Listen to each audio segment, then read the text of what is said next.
Hello, everybody. It's April 16. It's Thursday.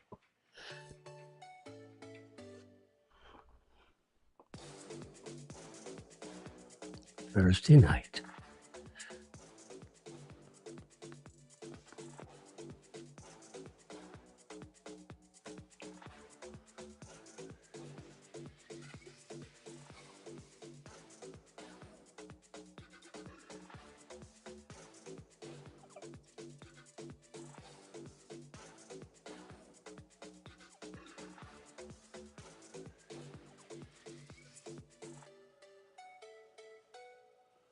Let's see what's going on in the world. Well, it's just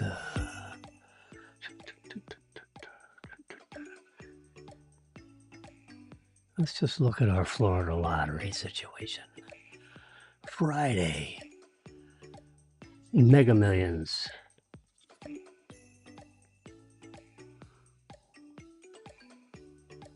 Friday Mega Millions. 130 million. Yeah. Mm-hmm. All right. Let me show you what I got in support of that.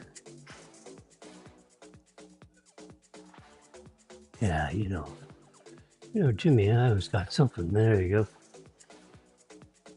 $130 million rollover.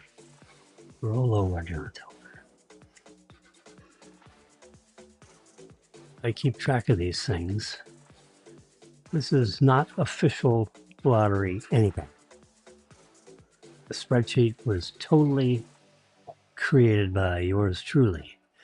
Notice in the very top, lump sum payout, after-tax payout, and dollar values are estimates produced by the author. Yeah. You're talking to him. Data presented have not been confirmed and not been endorsed by any lottery. Get that clear. All the graphics, everything here, the spreadsheet. The only thing I type is the 130 million. Everything else is calculated based on formulas that I have developed. Some of them are really very simple. This jackpot lump sum, that's an estimation. I've gone back to prior lotteries, Florida Mega Millions lotteries, and when they publish the lump sum based on a particular lottery amount, like the 130 million or 50 million or 70 million, 90 million, whatever, with the past year or more. It's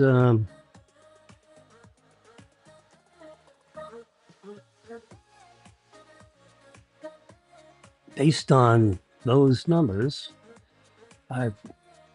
I've gotten like an average. You see right there, 45. It's 45 point, like 246 or 248 or something like that percent. 45.2. I forget the other digits. I reckon you just divide 58.81. Let's just do it. 58.81 divided by 130 million equals 45. Let's see, how do you show all data?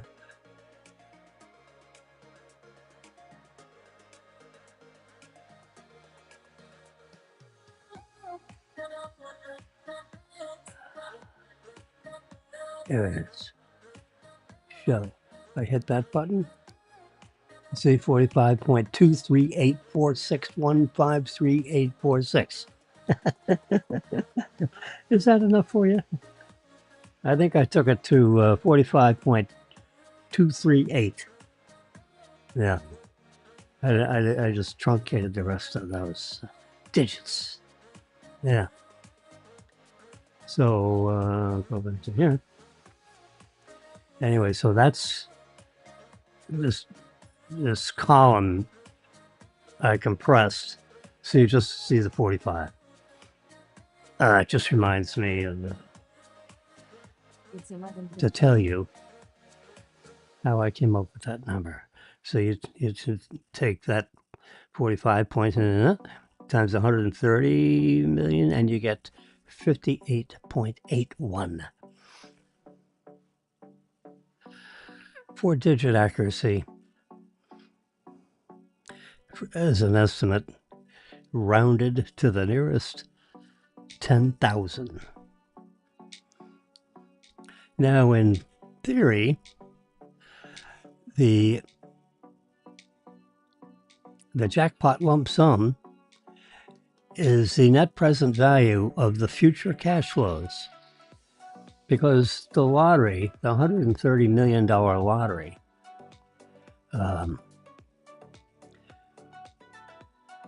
is actually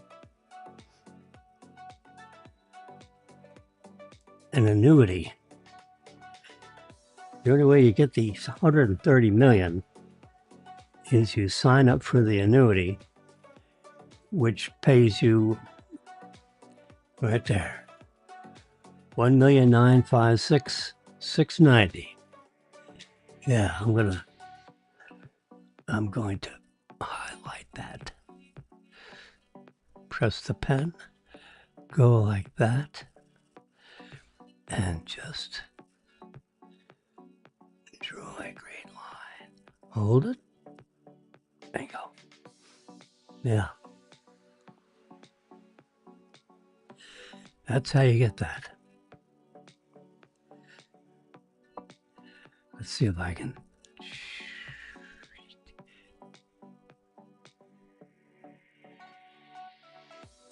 There we go. Just as yeah, there he goes. You get right to there. That's how you sign up.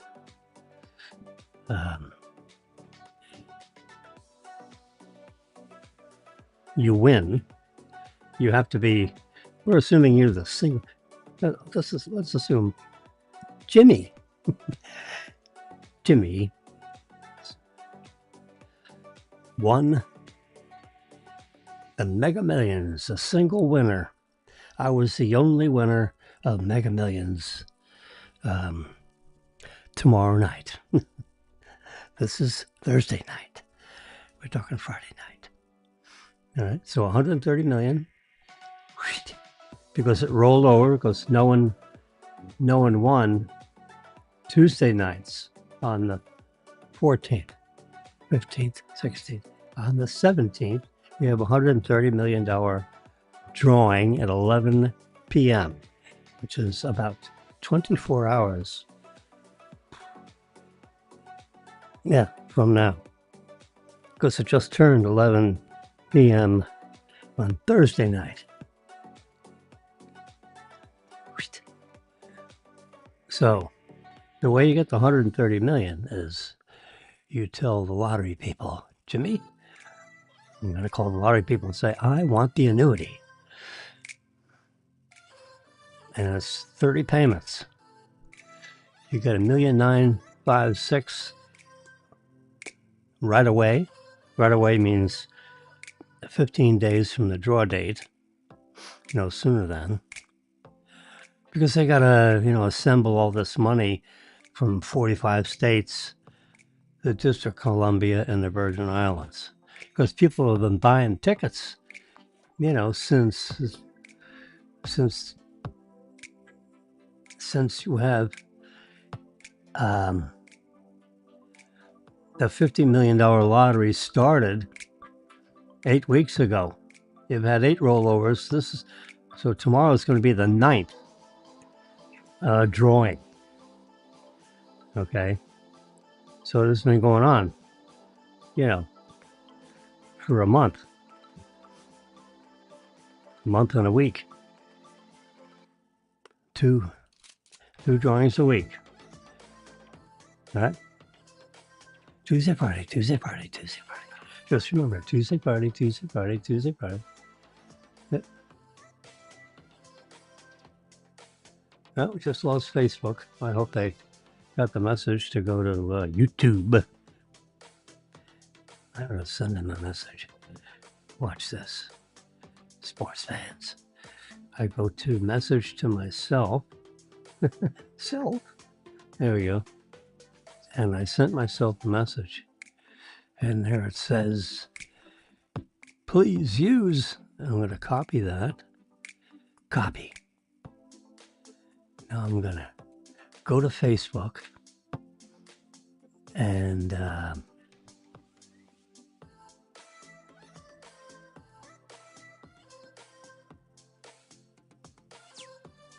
what's on your mind?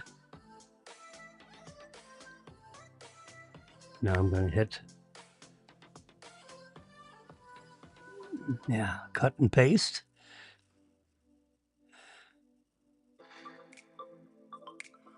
Yeah. Put the outside in there. It may work better.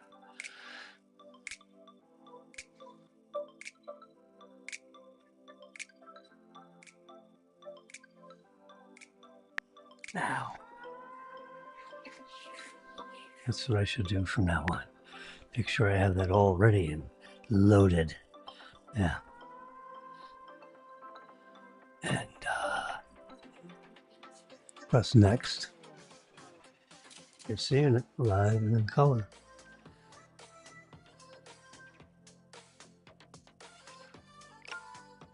There we go. Please use now. There you go. It's a little bit far.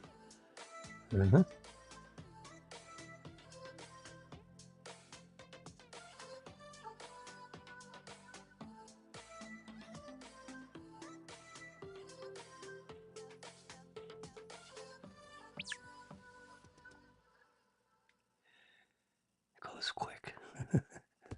There we go.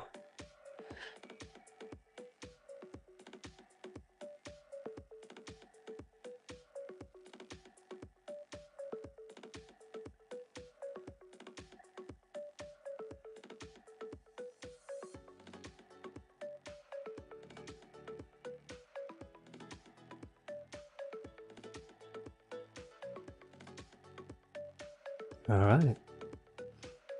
So I told everybody to go to YouTube. So let's come back. Let's come back. This is a simulcast between YouTube and Facebook. With Facebook, you know, I don't know. What is that?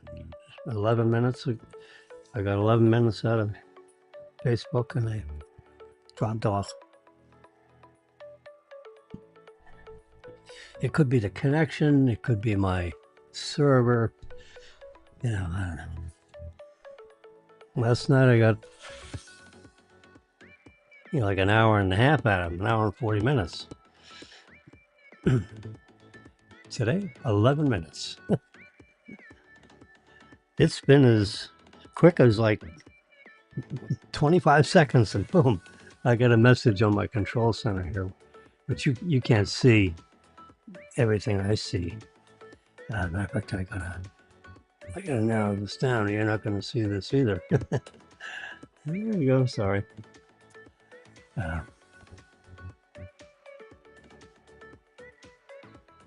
But this whole format, I just created it. I'm a math guy, I'm a numbers guy. I was a banker for 30 years. I'm an adjunct faculty at FAU for 23 years, since 2000 actually. Taught in the continuing ed, and then when FAU did away with the continuing ed department. Can you believe it? I don't understand what happened there. And apparently they weren't making money. they're making money off of my what do you call it, teaching there. Anyway, so I told my tale of woes to Dr. John Harlan, who is the chair of the one of the earth sciences, I think, of the College of Charles E. Schmidt College of Science. Yeah. And he liked everything I had to say, encouraged me to finish a book that I had been writing, get it published. He would introduce me to the acquisitions editor at Pearson Education to see if what I did is unique enough to publish. You know, you don't like to have, you don't want to be, you can't publish something that's a near duplicate. No, I'm not talking plagiarism duplicate, I mean, but you know. She says, Mr. Wilson, your work is unique. I said, it certainly is.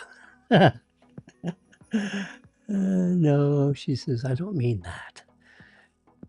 It means, let's talk further and see, you know, so I actually went to Kinko's, and in other words, I wrote this thing, you know, in its entirety. I mean, every period. I proofread it, hopefully. And I made 3 Kinko's, spiral bounded. You know, it's about an inch thick. And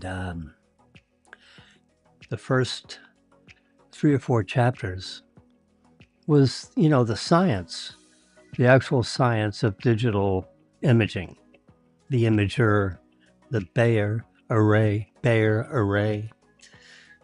You know, if you know anything, you know, if you want to smoke people with your digital knowledge, tell them about the Bayer array. Yeah.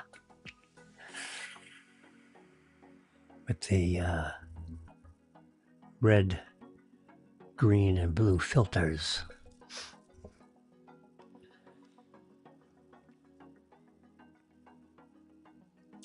Anyway, so instead of calling it, you know, chapter 1, 2, 3, I called it chapter A squared, B squared, C squared, D squared. You know, A, and with the little square, you know, A squared plus B squared equals C squared, the square root of. Oh, gosh. Anyway. So I went to Kinko's and I printed up exactly the way I wanted it. You know, 100-pound glossy paper. You know, nice heavy stock. Because it's a, you know, it's like a laboratory manual. We're gonna open this thing up. It's gonna lay flat on the desk. You know, other kind of bindings. You know, you have to hold it open with two hands. You know, because the pages are like 8.5 by 11 pages. So it fit right in your briefcase. And the cover was, you know, real heavy stock color, all 4-color, you know, glossy. And the cover and the inside cover and the back. And you had this kind of page and that kind of page, and the page, you know, where the ISBN number can be, and on the back you have to have a position where you can have the Pearson Education logo, but you know, don't put that in there, you know, because you know, then put that in there. You don't want to assume the clothes when you're dealing with it. And I had a back cover, and yeah, it was good. Yeah, I was proud of myself. And Pearson Education is the largest and the most prestigious educational publishing company in the world. All the big textbooks of all the big authors are published by Pearson. There are other publishers that have, some fine authors and everything, because Pearson doesn't do everything. But, it's not the Okefenokee Press. I got the biggest and best publisher, so to speak. It's like a vernacular term. It's not the only publisher. Anyway, so I got, so Mr. Wilson, we would be pleased to publish your work. But let me take this back to, my boss and the boss's boss and all that stuff. And we'll issue you a $40,000 contract to buy this from you. And then you will be afforded royalties. I said, oh yes, and that'll be 15%, is that correct? She said, yes, that'll be. John Harlan told me just ask for 15%. It goes anywhere from 15, 10, 12, 8, 2, whatever, whatever they can get away with. So, but the maximum they pay is 15. So what I didn't ask. I just said, you will afford me the full 15% royalty. She said, oh yes. So that means, the book goes on sale at the bookstore for, let's say, $100. And I get $15 every time a student buys a copy in the bookstore. That's not bad. You can get a whole bunch of people buying your book.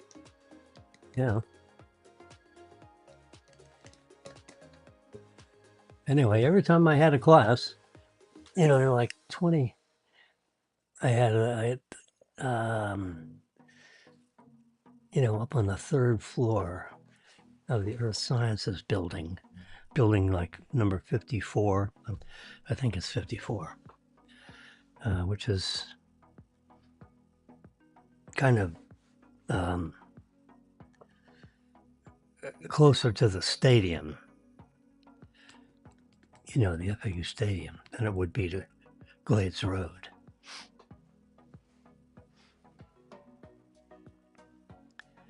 At the time, you just go to Moan and Me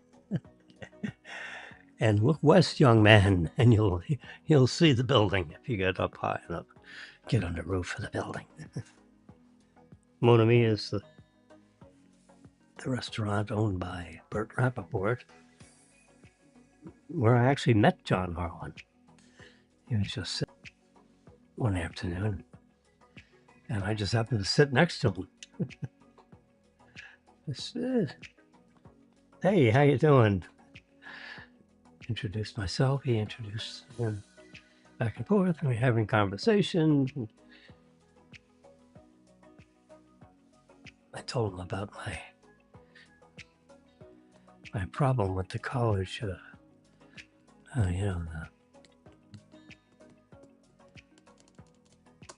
continuing ed department. Folding up shop.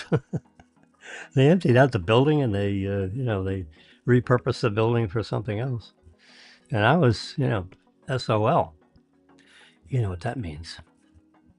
Out of luck. S, four-letter word beginning with an S, out of luck. SOL. It's kind of a military term. Like AWOL. SOL. Anyway, so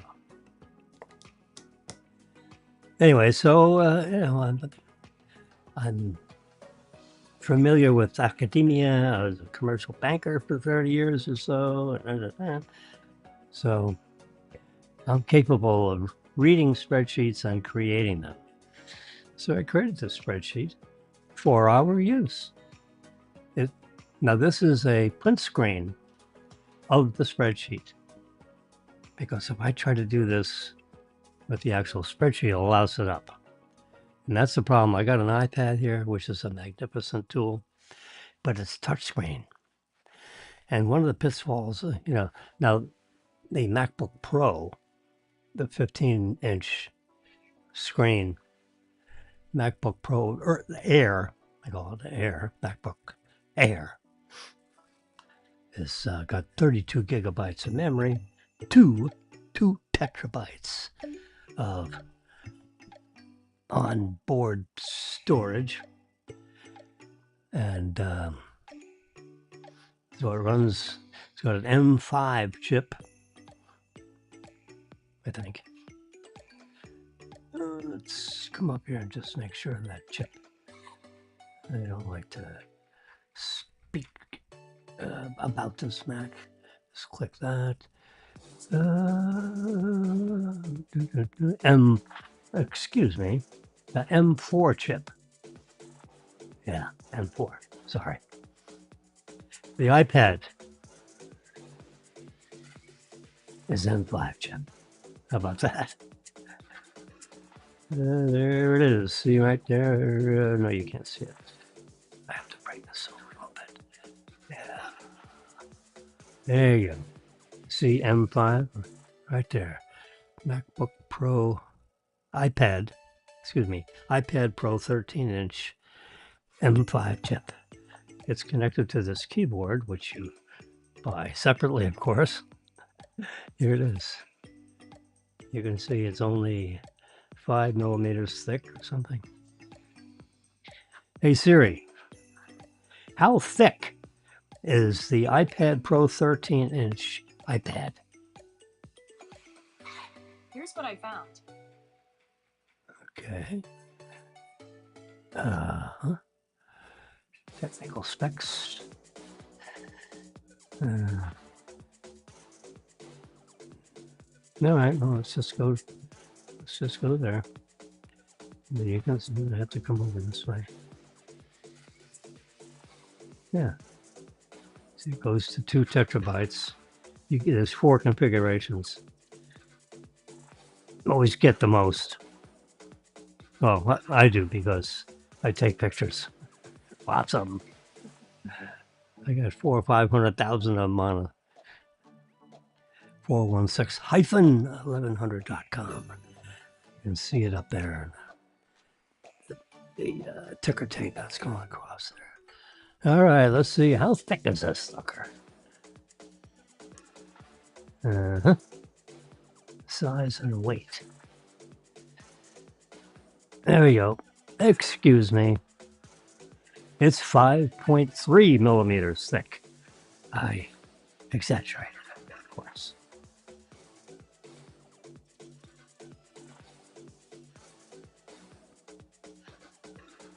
Oh. Excuse me. 5.1 millimeters thick. There we go.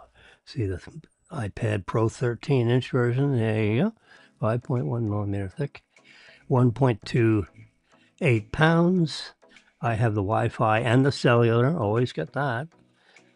And there you go. It's magnificent, I can tell you.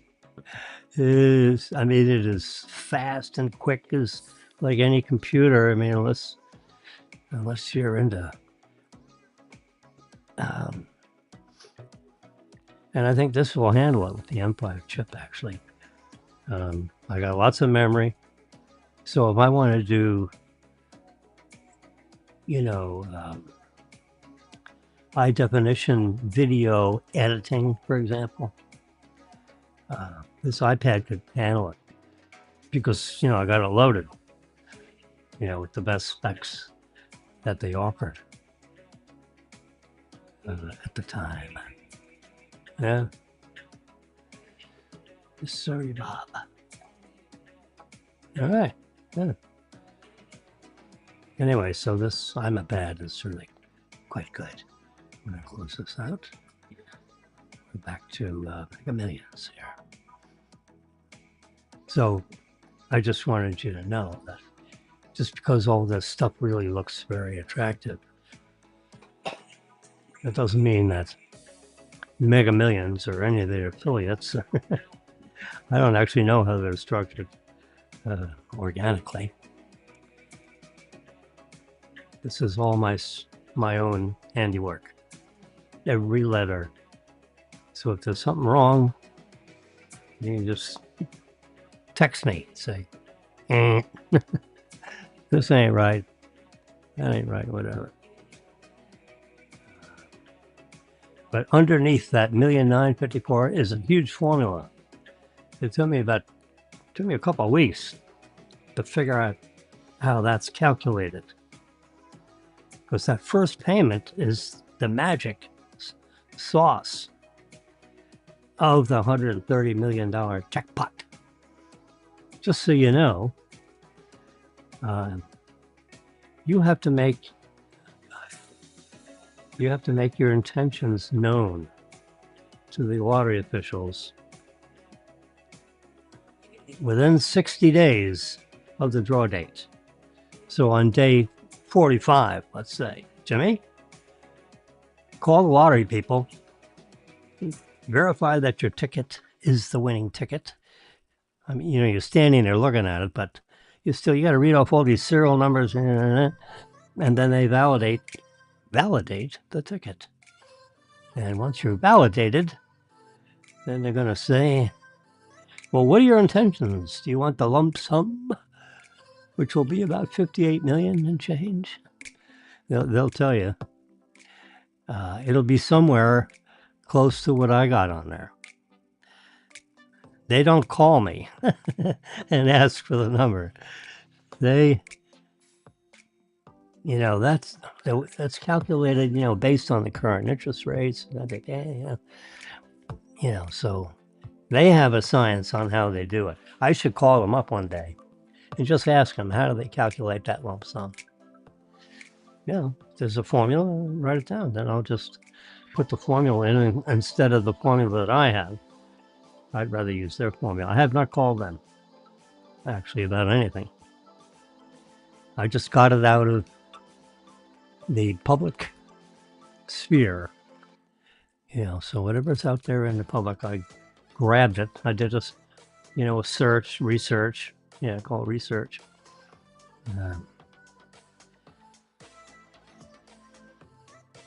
And got the information, or I read it in the actual lottery, Mega Millions contracts, and you fill out your number card and turn it into the lottery retailer.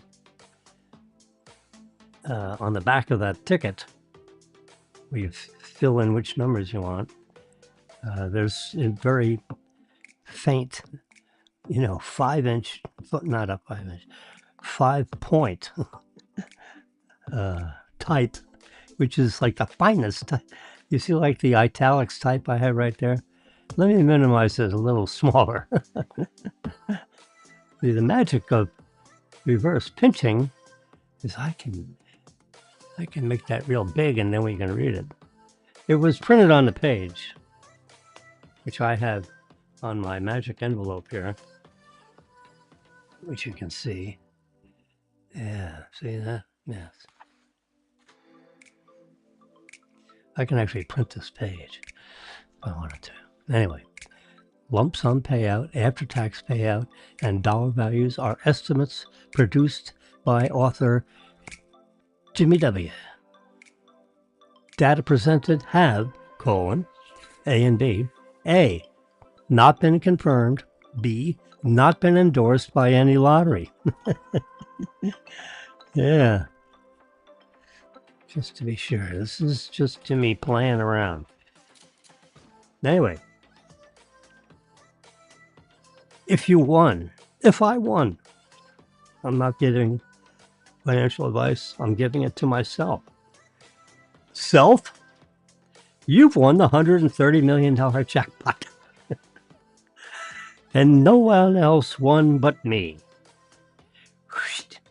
If you want the annuity within 60 days of the draw date, that's lotto lingo. How about that? Yep, that's lotto lingo. 60 days from the draw date, within 60 days of the draw date, that's exactly what they say on there. You must make your intentions to take the lump sum. Otherwise, You know, you show up there 65 days after the draw date. The only thing you're going to get, Jack, Jim, is 1,956,690. That's rounded to the nearest $10. I got a formula in there that is that is very comprehensive. It took me 2 weeks to figure that out. The magic, because it's also specified somewhere, it's a 5% growing annuity. So in other words, that 1,956,000, the second payment, which is 1 year and a day from when they gave you the 1,956,000, the next one's going to be, like, you know, 2,150,000. Okay.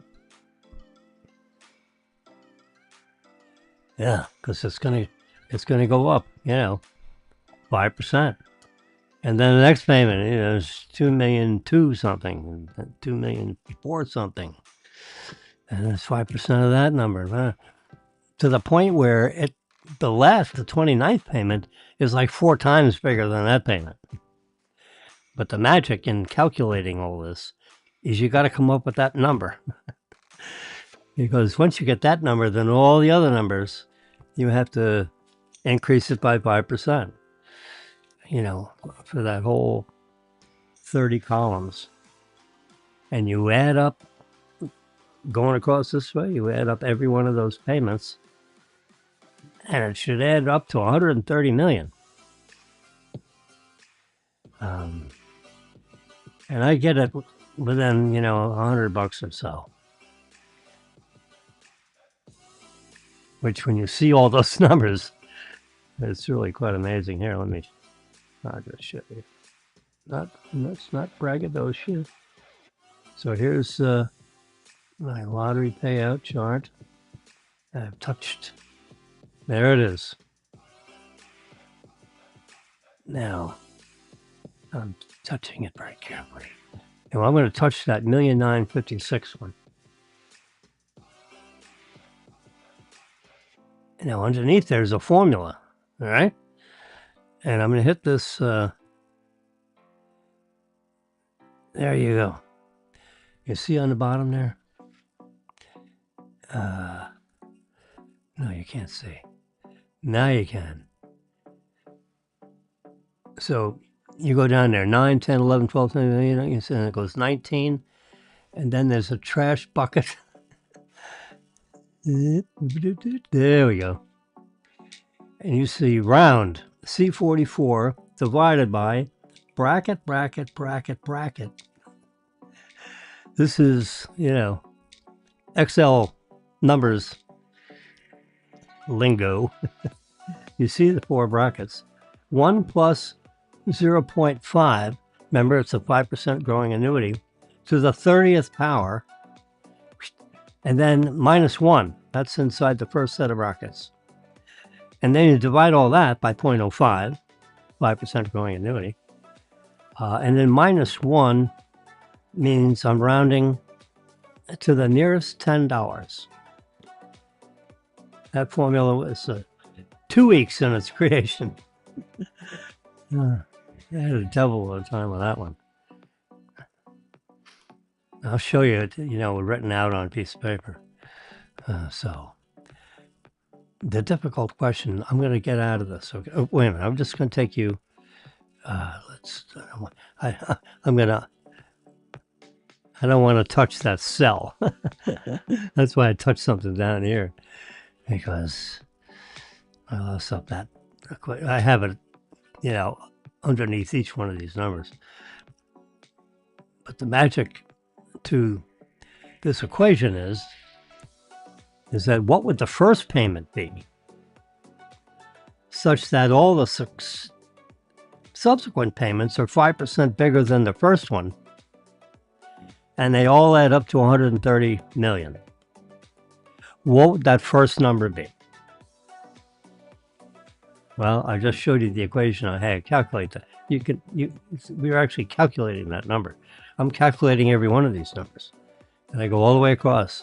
See, there's payment number 5, 6, 7, 8, 9, 10. Yeah, 12. Hey, look at it. The payment has grown now in payment 17, 4,271,000. You see right there in the middle of your screen. And I'm going to keep going all the way across. The 23rd payment, 5,000,007.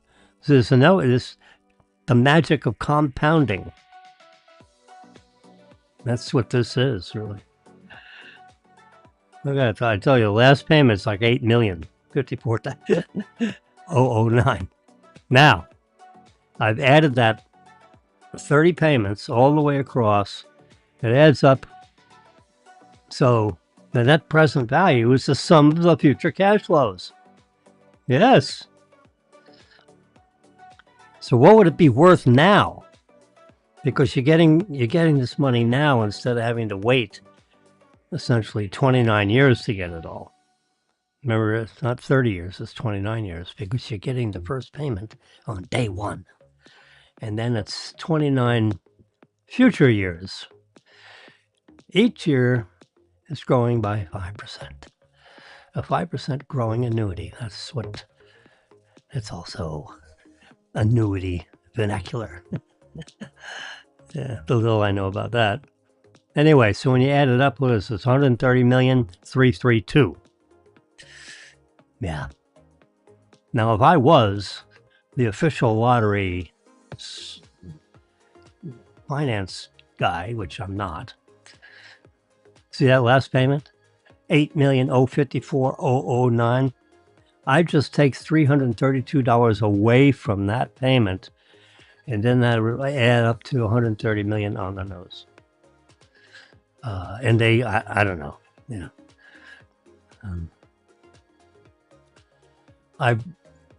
So why is it? See, sometimes it's red and sometimes it's black. If it's red, it means you didn't pay enough. You know, you can see right there, it's $235. So it's supposed to be $100 million lottery, and it was 99,999,756 instead of 100. I would have, if I was the official lottery guy, I would have shorted those people $235. So you just add that to that final payment of $6,195,360. Just add $235 to that, and you'll get 100 million on a button. Now I could go through and every one of these and would sum out to zero. None of them turned out zero. You know why? Oh, there's $3. There's a $266 million lottery back in January 23rd, and I got it within $3. And up and down and up and down. But see, they're mostly black. I got it here at $6. I don't think I have got it. So know this: the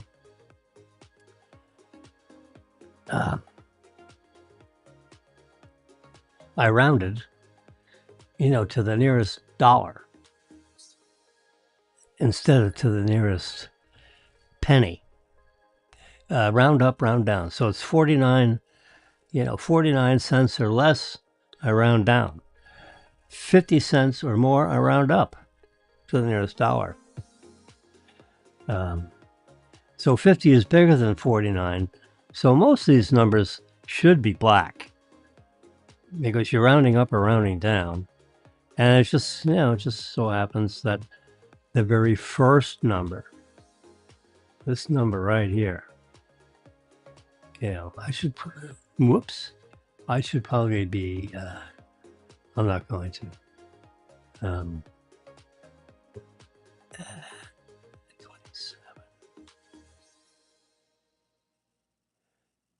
Yeah, there we go. Now you see everything I see.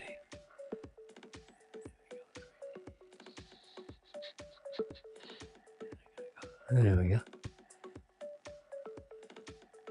So I'm going to go away from this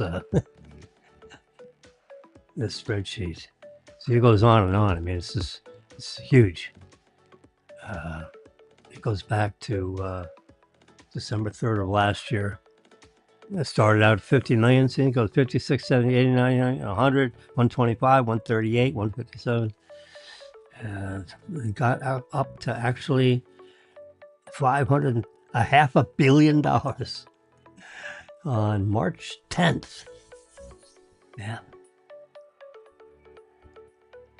In which case, the annuity would have paid you $8 million on 15 days from the draw date.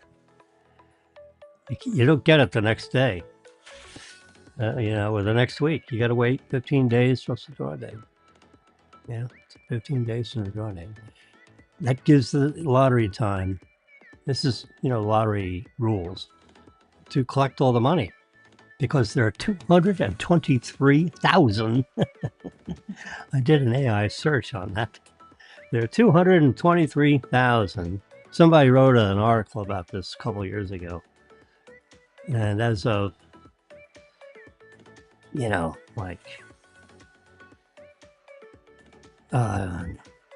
January of this year, there were 223,000 individual authorized, lottery machines, that print out the tickets and print the numbers and so forth. And it feeds into their computer, and that number, there's a bunch of numbers, then get connected to that ticket. Not me, because I haven't presented myself yet. That'd be a nice one to win, 533 million. The lump sum, look at that, was 241 million. Woo! Now, you don't get that. You only get 183 million. Why?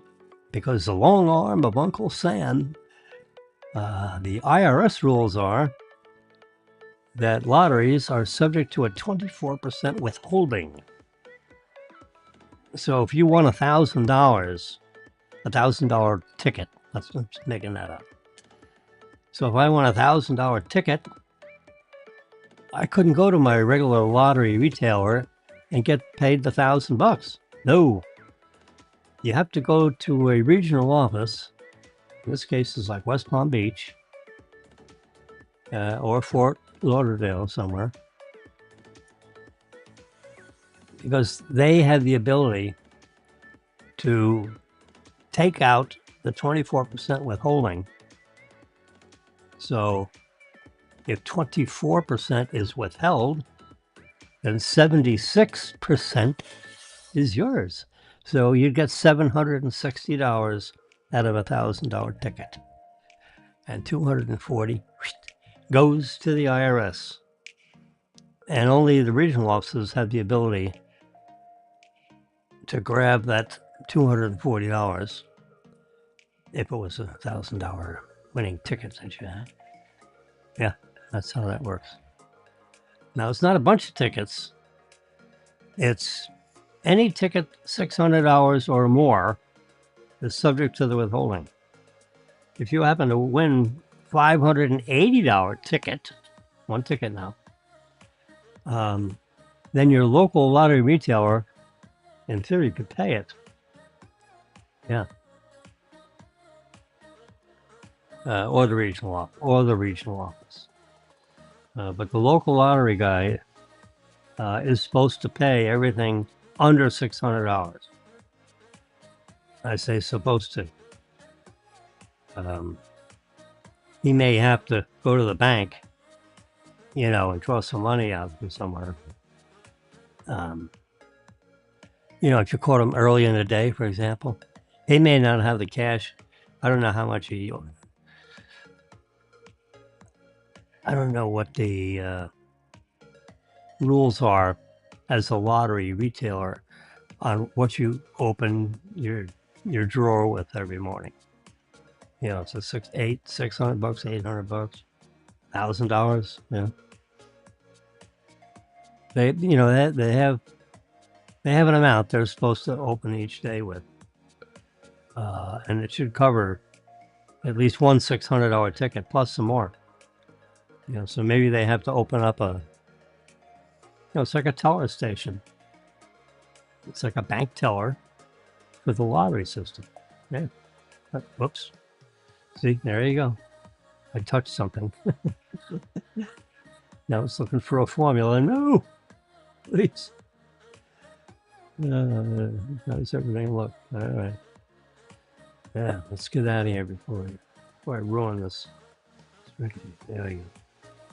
You see, so on Friday, the 20th, March 20, someone won 60 million on March 17th. So the lottery reset to 50 million. That's why I drew. That's why you see a black line. And see, after the 533, someone won that on March 10th. So,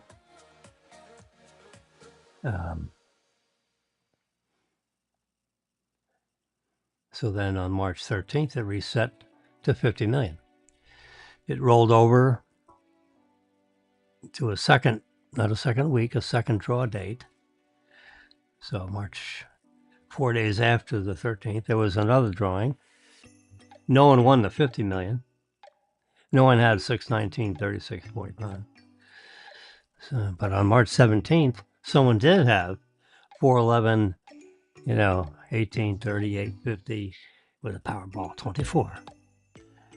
So that ticket holder could win $60 million if they accept the annuity of $903,000 86. Yeah, you see the green dot right there on the top of your screen? That's the $60 million one.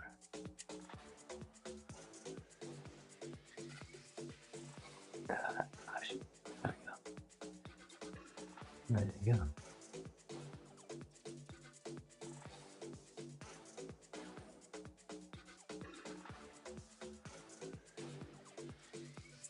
See, 903 gross to 948, 995, $1,045.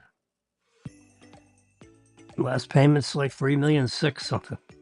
All adds up to 60 million. Let's check it.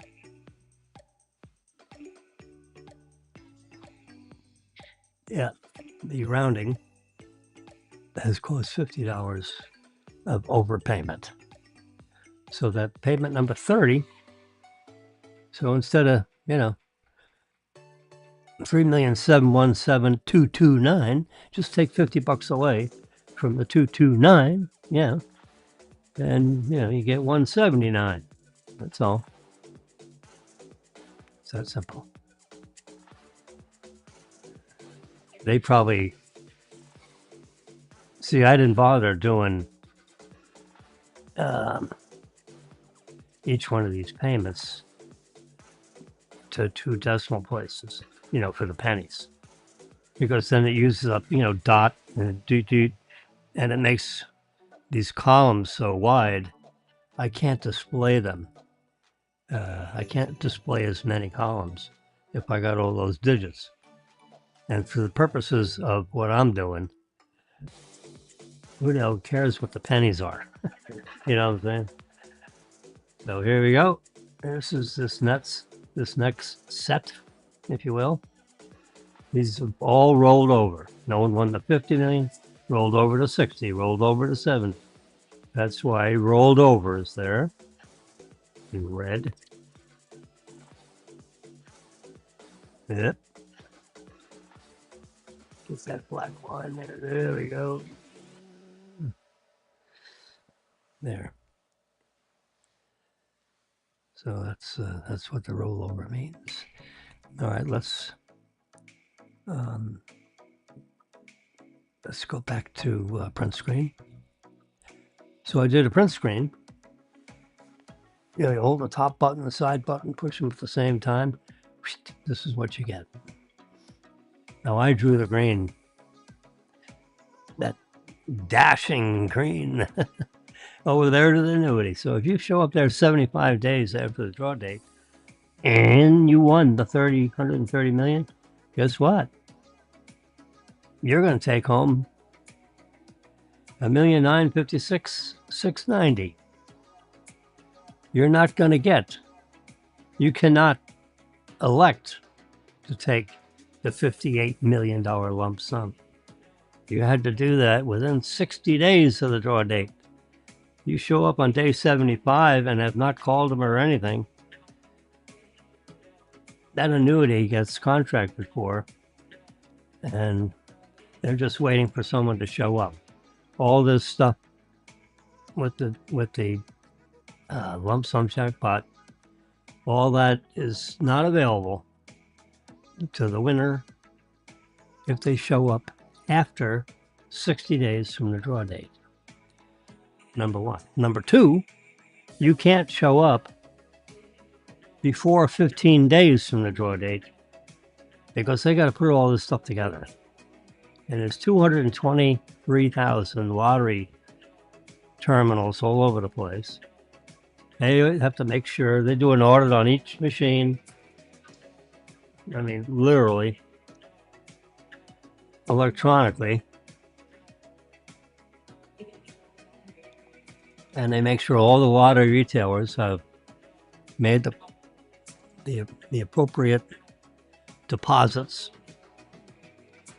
Because, you know, if they sell 1,000 tickets, that's $5,000. Well, they got to make a deposit into the account that's jointly had between the Mega Millions jackpot people and Tallahassee. Apparently, Tallahassee is maybe this Mega Million thing originated in Florida. That's a guess. Florida was one of the earliest states to have a statewide lottery. And Mega Millions came from that. It was just one. You know, then they got Mega Millions, then they got Powerball. I don't know which one came first. So the ball's moving around, you know. If you tune in to your local broadcast and you see the balls blowing around, remember it's all 50 states plus District of Columbia and the Virgin Islands. So they can tune in and see the bouncing balls at 11 o'clock sharp. They've got two machines, left machine and the right machine, that are on the studio in front of the TV camera with this young man or young lady that pushes the button to get the 5 numbers out, like 17, 21, 24, 69, 12. Oh, not the tone. Those 5 numbers come out of machine number 1, which has balls marked from 1 to 70. And then there's another machine with 24 balls in it. They're all yellow. They're numbered 1 through 24. That's how you see the 12. And it's yellow. How nice is that? Took me a few weeks to figure out how to do that, which is not a big deal. I did a print screen of what I saw on that lottery app that we went to. Remember the lottery app right there? See, 130 million. So that's where I got the 130 from. I actually have to type that into my spreadsheet. These numbers I don't type. I go over here to the 3 winning numbers, Mega Millions. See, they are the numbers. So I do a print screen.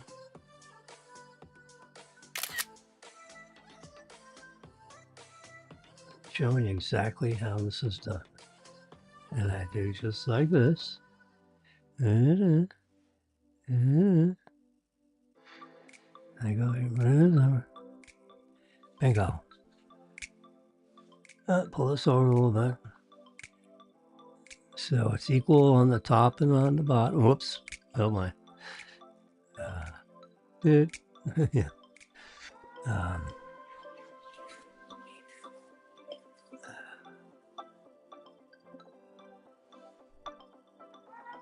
Make sure all the distance around all the balls is about equal. You don't want a lot of white on top, a lot of white on the bottom. That distance from the edge of the black to the edge of the picture is the same amount of white as you see between the balls. I mean, that's the attempt. That's close enough for this purpose.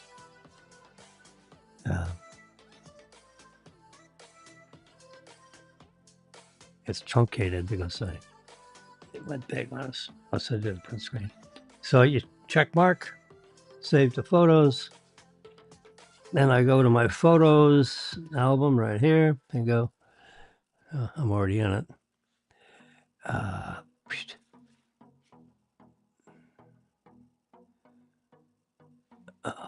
Library.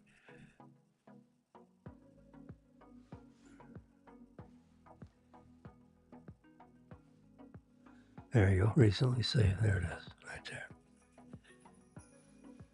That's my print screen. Live and in color. You know, I was thinking of a couple of people. It came up because of the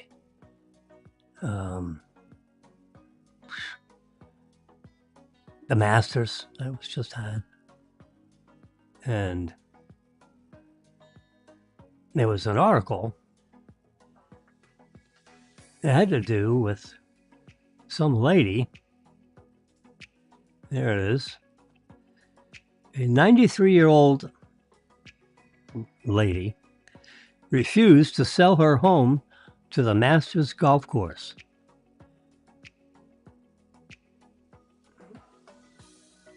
It's actually called the Augusta National Golf Course. There is no Masters golf course. The Masters is a tournament held at the Augusta National Golf Course. But, you know, what the heck. Who wrote this article? Touch that picture. First pinch. Fortune. Yeah. Well, that's the headline. They left out a few words. In 94, the oddball thing about this, I know the lady. I actually met the lady, you know, like 25 years ago. She opened up $1 million checking account with me because she was dating a friend of mine by the name of Bill Barnett. And this, you know, this is back when she was 70 something. So Bill brought her into my bank. I was senior lending officer for Boca Bank. Okay, Bill Barnett lives in Boca Raton. Anyway, so she happened to be down here in, you know, in Hillsborough, you know, in Broward County, staying in a hotel for some, you know, random reason. Had nothing to do with Masters or golf or anything. She just happened to be visiting friends in Broward County or whatever. And she took the whole top of the this hotel. The whole, you know, floor 12. Yeah.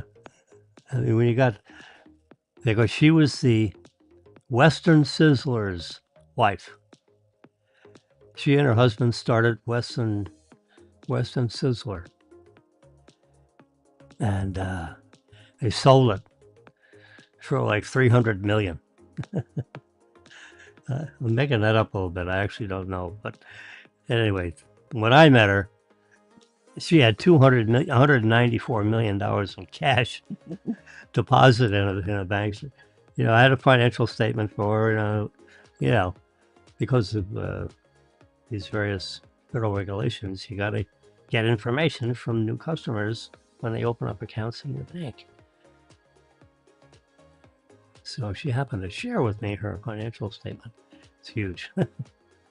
Definitely page 1 of the deposit list in the bank. When you got $194 million in cash in this bank in Georgia. Yeah. Anyway, she owned a house right on this, you know, in this whole Augusta National Golf Course and surrounding property. Well, this one lady that happened to be 93 years old would not sell her house so that the Augusta National could expand into her. And they did like a $280 million expansion. And part of the expansion was to grab her house, knock it down, and put a parking lot on it or something. I don't exactly know all that part. So I saw that and I figured, I'll be damned. I'll bet you that's Nora. Well, I did a little search. Let's see if this is it. Nora Pascarella passed away Monday, January 2018. Let's see. Is this the right one?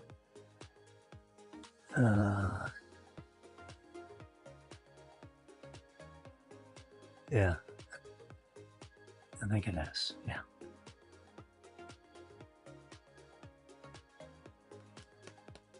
So she passed away at 93 years old, January 8th of 2018.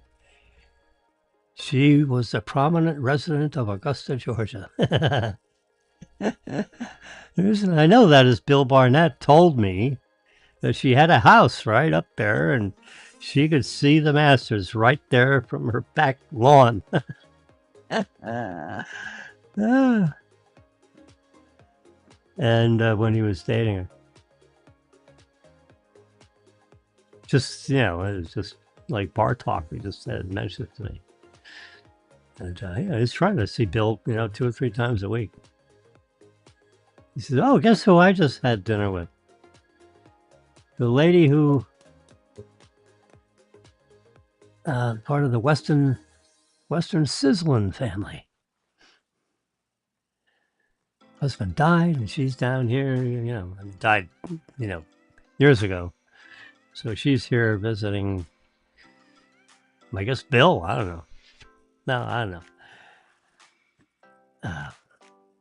Too sure how that went, but he was dating her, and I got to meet her, and he said, "Hey, I'll bring her." I said, "Why don't you bring her in? Maybe she can open up a $1 million deposit or so in my bank. What the heck?" You always trying to get your bank to grow a little bit. Nothing wrong with having, $1 million at a Western Sizzler lady. Nora Pascarella. This is all from the public records. It's the date of death, date of age of death, service location, funeral services were held after. Beyond her business success, she was remembered for her philanthropic as a matriarch within the Western Sizzler family. It's the wife, husband, wife, and she did the menu and he did everything else. In round numbers. He passed away, so everything went to her. They had sold it and then turned it all into cash 30 years ago or so. So when I saw that, I figured, Marilyn, you're not going to believe it. I know who that person is. Yep, dated Bill Barnett. So then I started I figured, oh, yeah, let's see. Bill Barnett used to work with Ed McCluskey. Let's do a search on Ed. When did Ed McCluskey, known for Kennedy and Cohen stores, West Palm Beach, Milwaukee, when did he die? So Ed McCluskey Sr., it's actually Sr., the former executive of Kennedy and Cohen Appliances, died on June 25th, 2009, at the age of 77. McCluskey was a prominent figure in the expansion of Kennedy and Cohen stores. That's when he died. So he and Bill worked together. That's why it's one of those. And then further information on Kennedy and Cohen, because I was an employee of Kennedy and Cohen also. That's how I met Bill. He was the CFO when I was like director of operations. Here's Edward H. McCluskey Sr. This is a better search for him. His key career is Philadelphia, business operation, And it declined, went bankrupt. Yeah.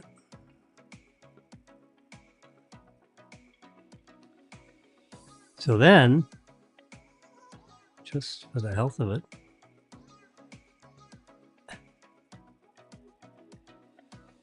I did one on myself. So, as of April of 2026, there's no public records or obituaries confirming that James L. Wilson had passed away.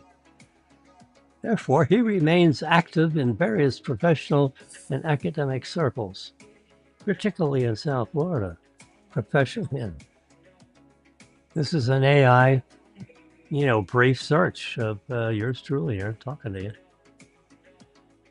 You ought to do one on yourself. Just see, this AI stuff everyone's talking about. Give it a shot. See what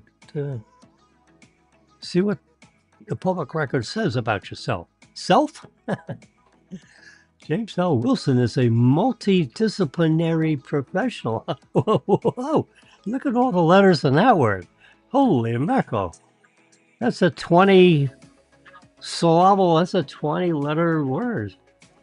Professional with deep roots in banking, real estate, and digital. Yeah, that's true. That's true. I read all this. You can read it at your leisure. You can always do like a stop on your YouTube and read this if you care about it. See, there's the important part. YouTube statistics. FAU for you.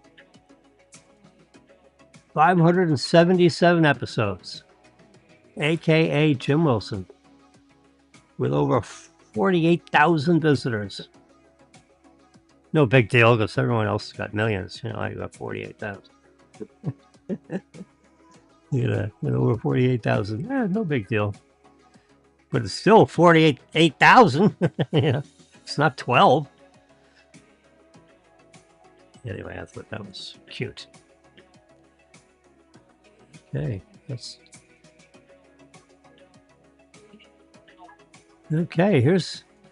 look at that picture. My daughter bought me a dog for my birthday present on March 20th. Sent me down a Cavalier King Charles Spaniel. Her name is Honey. We named her a second family name and honey color, Really, the dog was like, let's see, we can go back to somewhere. Look, there's a little pup curled up sleeping in a box.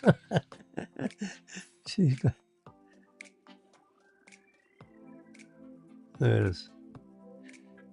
She's sleeping in the box right behind me. She just fit in the box. She chewed out the bottom end here because she's growing and she wouldn't fit in the box. Yeah, only in America you have a dog that is in love with your Amazon box. You got all this fancy, bedding and crappy thing. Hundreds of dollars for. What does she sleep in? An empty Amazon box. Which just happened to be laying around and she just dove in it and took a nap. Yeah. If she's not napping on a piece of furniture, which, of course, dogs rule. Yeah. Oh, gosh. I'm just paging down here looking for other doggy pictures quickly. We got the dog like the first week in March or something.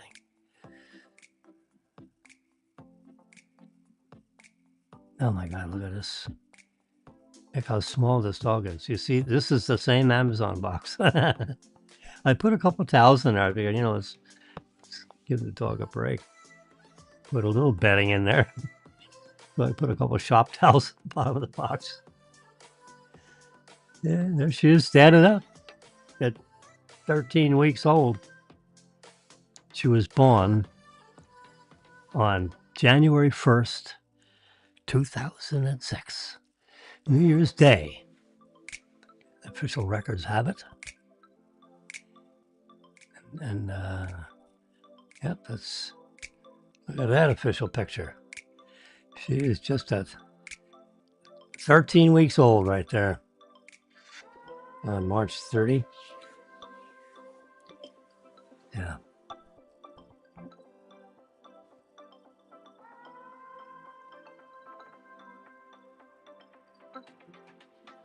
There's dog sleeping on my head. There's the dog up there. There's Jimmy taking a nap. Not a very nice picture of Jimmy, but Marilyn just snaps it. I said, don't publish any pictures of me looking like a raggedy muffin like that. My God. Looks like I was a homeless person. Yeah, look at this. This is a few days earlier. Let's see. Just lift up on the picture and the EXIF data comes out. There you go. March 27th at 8:54 p.m. This is information that's embedded in the header file of the picture file. Yeah. You can take any picture, lift it up, and there should be lots of information. There's where the picture was taken, which is right there in Boca Raton. ISO 3200. The camera lens was zoomed to the equivalent of 181 millimeters in 35 millimeter terminology. 8 megapixels. Multiply 2,863 times 2,863. You get 8 million. The file is 2.3 megabytes. It's a JPEG file. See JPEG over there. Taken with my trusty iPhone 17 Pro Max. Super duper. There it is.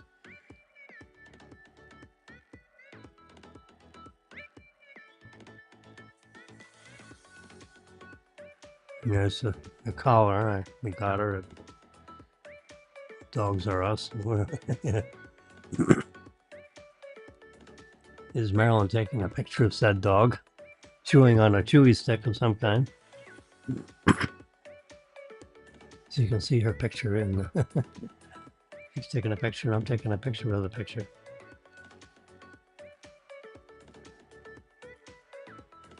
Yeah. March 27. Another picture of dog and box. With, of course, my left shoe, or right shoe. She happened to fall in love with my right shoe. She was carrying it all around the place. Just put it in her mouth and drag it along. The shoe's as big as she is. She could almost climb in there, and I'm not big. I am not big. 3.5 pounds. So there she is in the box with her favorite shoe and a tennis ball. To give you the idea of how big that dog is when we got it. And now, my God, she's go up and up and up. And, oh gosh, what did I do? Oh, there we go. Get back to where I was. My Lord, what happened? Bingo. I like that picture with the blue. It's golf. Watching golf on a big screen TV, so I got the camera around back so that would be in the background. We were watching golf. Said dog was watching also. See that dog tag there? Has her name on it, and then my phone number and Marilyn's cell phone number. So if she gets lost and someone is honest engine, they'll give the dog back. She would be a very unhappy puppy if she got lost, I can tell you. She sticks to me like white on rice, I'm telling you. When they bond with you, whew, look at that. You see up on the top? 114,000 pictures are in this iPad and my iPhone. Because this iPad mirrors the iPhone. Yeah. Yep, there you go. It's 12:30. Look at that, 140. I was wondering how we were going to see that. I mean, I know where to find that number. Now I know even better where to find that number. It's right there. I was going to go to settings and then about. And you see right down here, 114,274. 461 apps. Capacity 2 terabytes. I'm using 1.3 terabytes. I have available 1.3 terabytes, which means I'm only using, 0.69 terabytes, 690 megabytes, which is a lot of megabytes. Well, a lot of that is the pictures.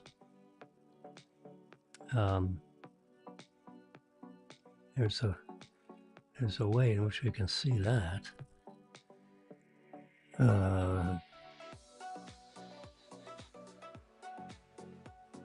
Let's go here to iCloud.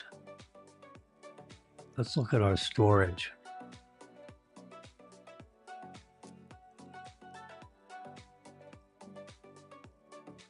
You see, so the light,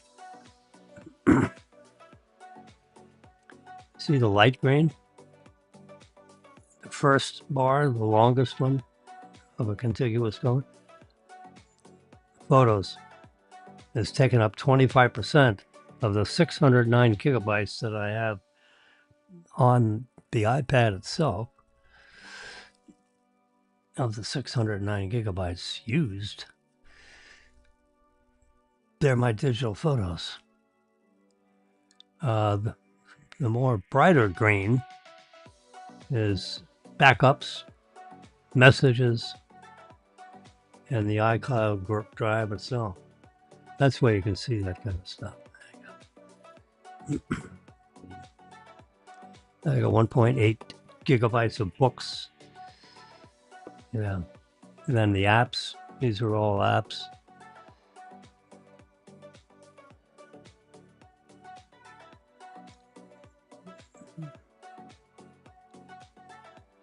Okay. I just wanted to show you where you can find some of this stuff. It's right there. Yeah.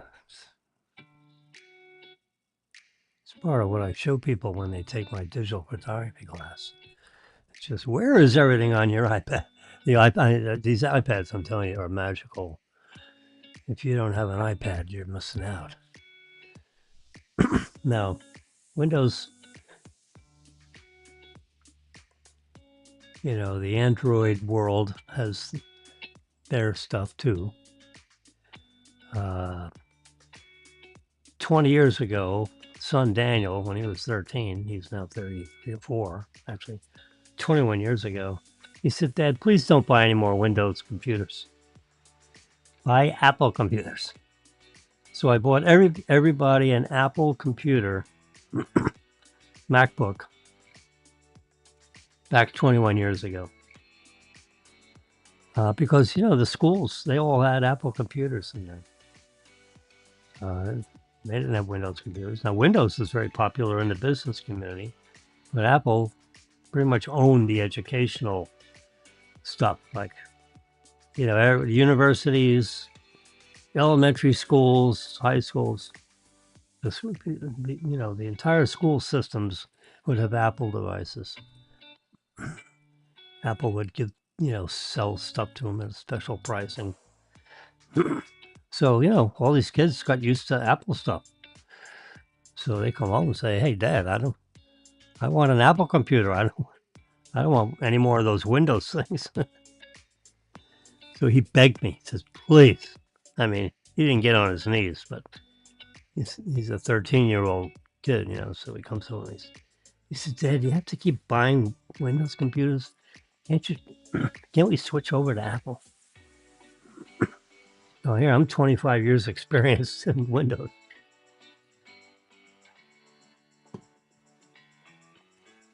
And Apple's different, you know. In a sense, it's easier. Windows, you get all this and that, and oh my God. And I was getting aggravated with Windows because you turn the thing on, it takes 5 minutes to turn on. And all this, the lights are beeping and flashing, but you can't do anything with it for 5 minutes. I mean, you turn the computer on and then go get yourself coffee and then go to the bathroom, come back and maybe the thing is usable. And the same thing, you turn it off, it takes 5 minutes to turn off. So hey, these things, you turn them on, they're on in like 3 seconds. Turn them off, they turn off, Not immediately, but it's like 3 or 4 second delay. Windows, 5 minutes, 6 minutes. It's nuts. I know why. Well, it's complicated why, but I tell you, so aside from the software and the apps, and getting used to it and all this kind of stuff. Let me turn the light up a little bit. Hey, there's the Apple logo. 3 little dits on the bottom by my finger. That connects up with these 3 little dits on the iPad, on this keyboard. See, here's the keyboard with no iPad. Here's the holes for where the camera sees through. There's the camera, the block. Trying to get the reflection right. See the camera thing? That fits right in there. And it lines up with those 3 dots. Keyboard lights up. And you've got a unbelievable computing device that folds up into something that's so nice and light. It does just about everything that I need to have done. Matter of fact, there's nothing that it doesn't do. Well, there's one thing it doesn't do. It won't produce this YouTube, Facebook simulcast or a monocast. Or right now I'm YouTube all by myself. I think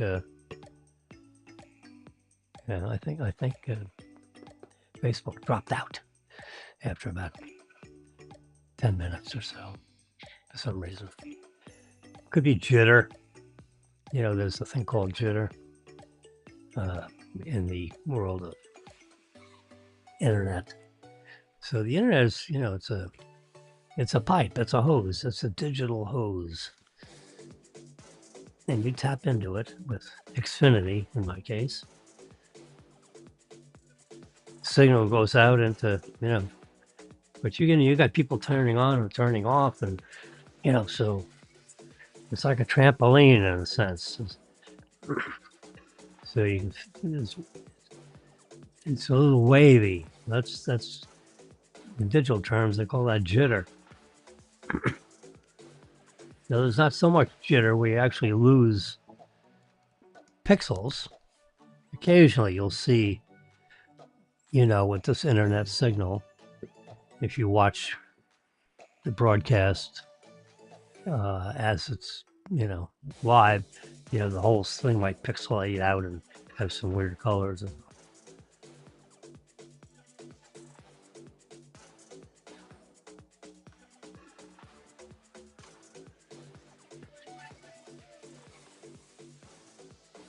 Turn the lights back down.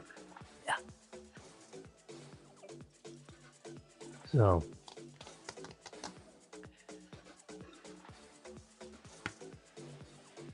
SmugMug is a company that produces this program that actually transmits it into the internet. Ecamm Live is the name of the company. There it is on top, Ecamm Live. The very top. You can't see it. I don't think. No, you're not going. You can't see it. I can see it because I'm. There's three people running this broadcast. You have a producer, and you have there's three people. There's the talent, the director, and the producer. Yeah. Well, in the case of this studio, 8 stories above Chops, I use the word studio in quotation marks because the studio is literally 6-foot wide table. It goes back 24 inches. It's actually 48 inches, but the other 24 inches is Marilyn's. This 24 inches is mine. So when you go on the other side of this MacBook Pro, there's Marilyn, but she's asleep because she has to get up early tomorrow. I get up early anyway. I got my trusty iPad running there. There's the picture of Fido. No, it's not. I just look at it. It's like a pose. Yeah, this dog is what 15 weeks old, and yeah, 13 days. She'll be 4 months old instead of. We got her when she was. I think you can't get them. It came from the state of Missouri. A breeder in Missouri. We tried. I tried to find one local, and I couldn't find one. Anyway, and this dog is magnificent. And there's the collar with the phone numbers on it, like I showed you on another picture. 561-416-1100. That's my iPhone right there. You can text me right now and tell me what a magnificent looking dog that is. It is really quite magnificent. Just sitting there with an iPhone, just snap the shot.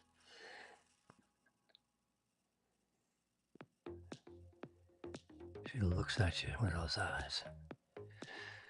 What do you want, dog? I'll do anything.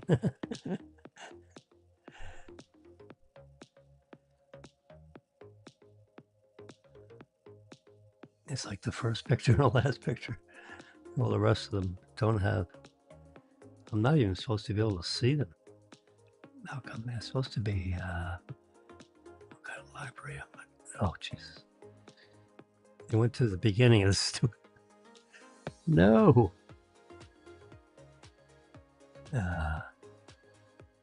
Collections. This has to be the favorites. Yeah. See, that way you just see the good ones. You don't see all the bad ones in the middle. There you go.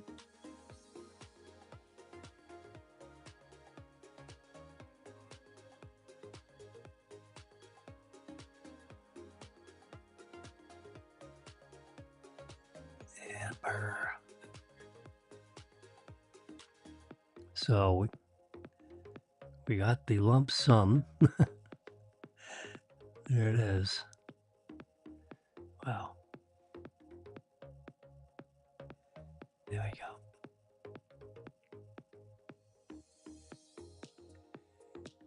Everything else is calculated by Jimmy. They tell me, the lottery doesn't tell me. I go find the 130 million. The lottery people put it on their apps, and it's on every ticket. When you buy a ticket, I have a ticket in my secret envelope.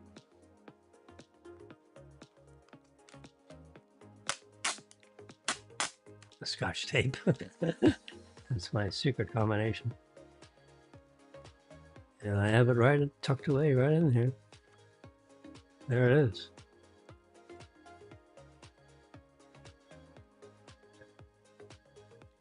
Should say 130 million on the ticket.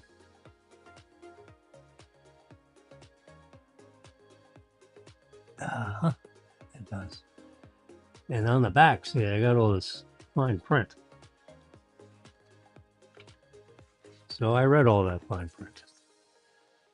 I had to take a picture of it with my camera and do a reverse pinch. So the easiest way of doing that instead of trying to find a magnifying glass around here somewhere. Anyway, rollover. We're on the ninth attempt for someone to win the 130 million. So it rolled over 8 times from that initial 50 million. So this is the 9th try. Okay, well, it's 12:45.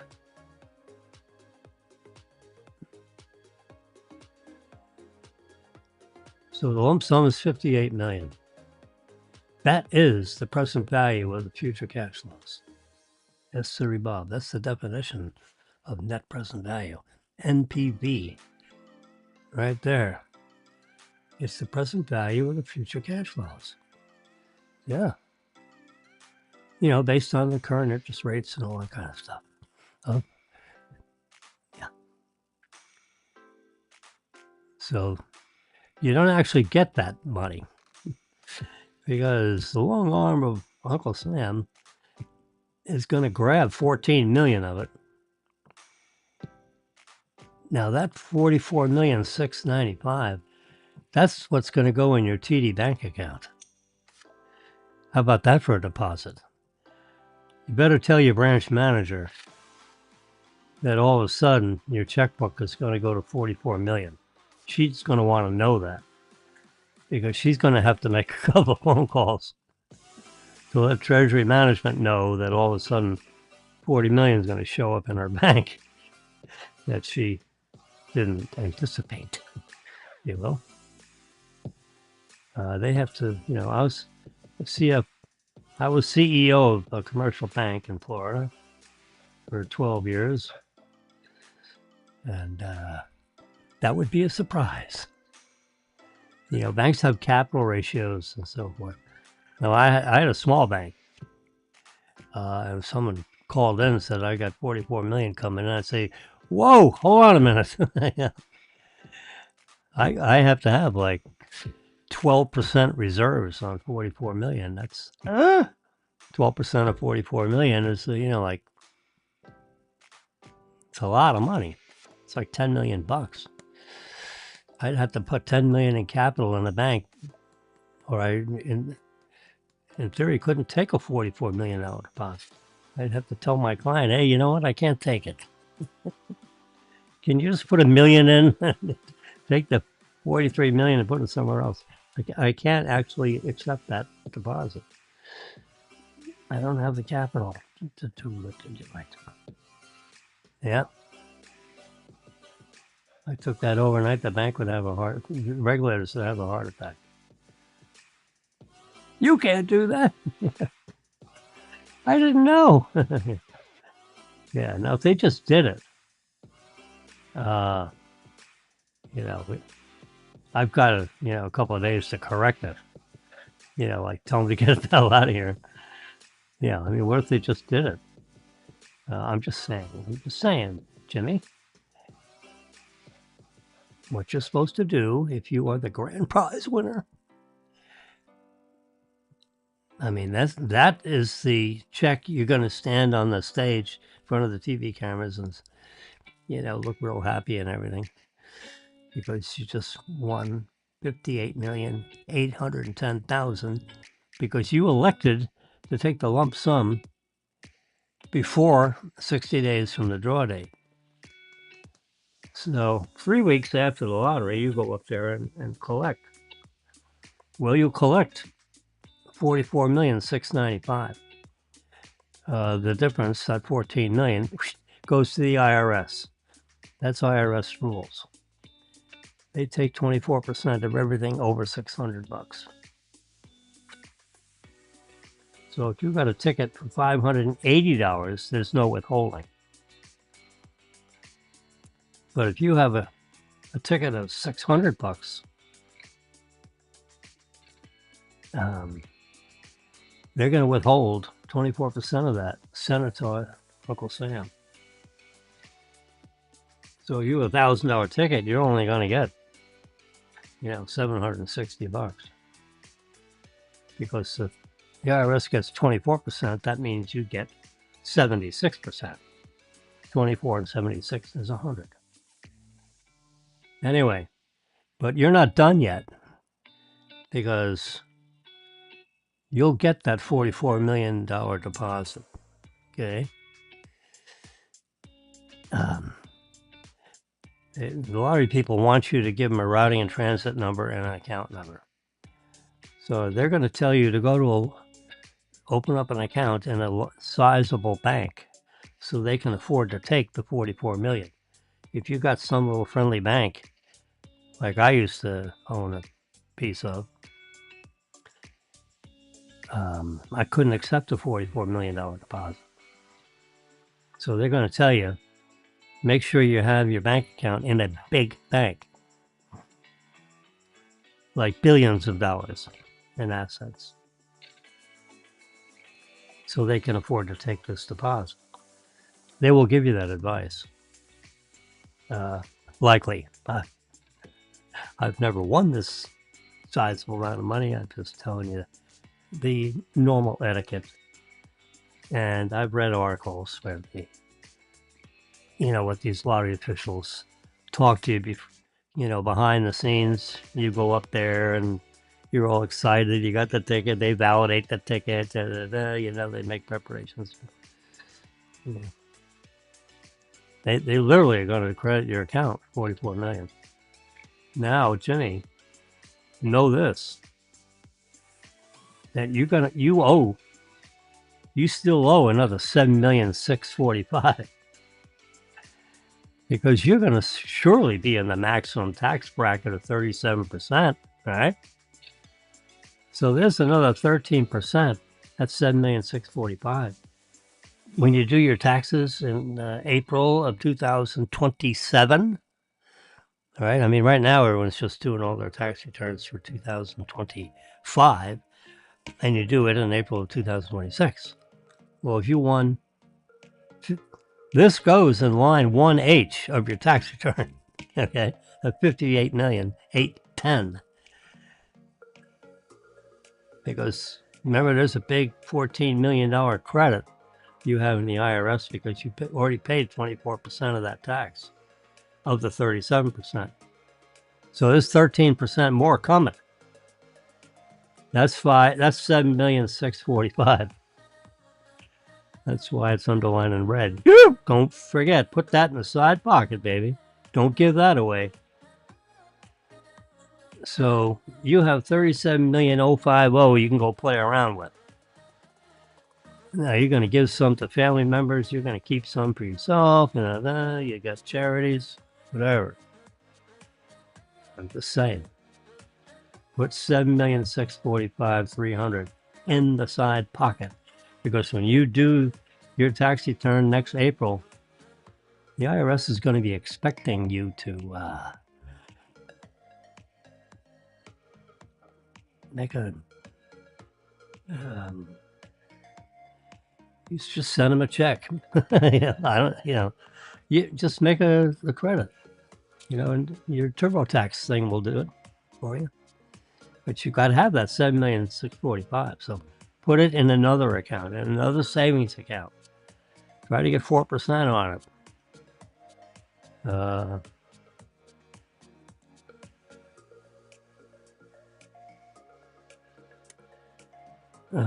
Truist Bank sent me something in the mail, at least. Citibank's always on top of this stuff. Not a big bank. But Truist sent me something, open up an account. We'll pay you 4% money market. Well, 4% of $7,645,000 is almost $300,000. Can you imagine the interest? Just that money just sitting there waiting to send next year to the IRS, because you're going to owe another 13%.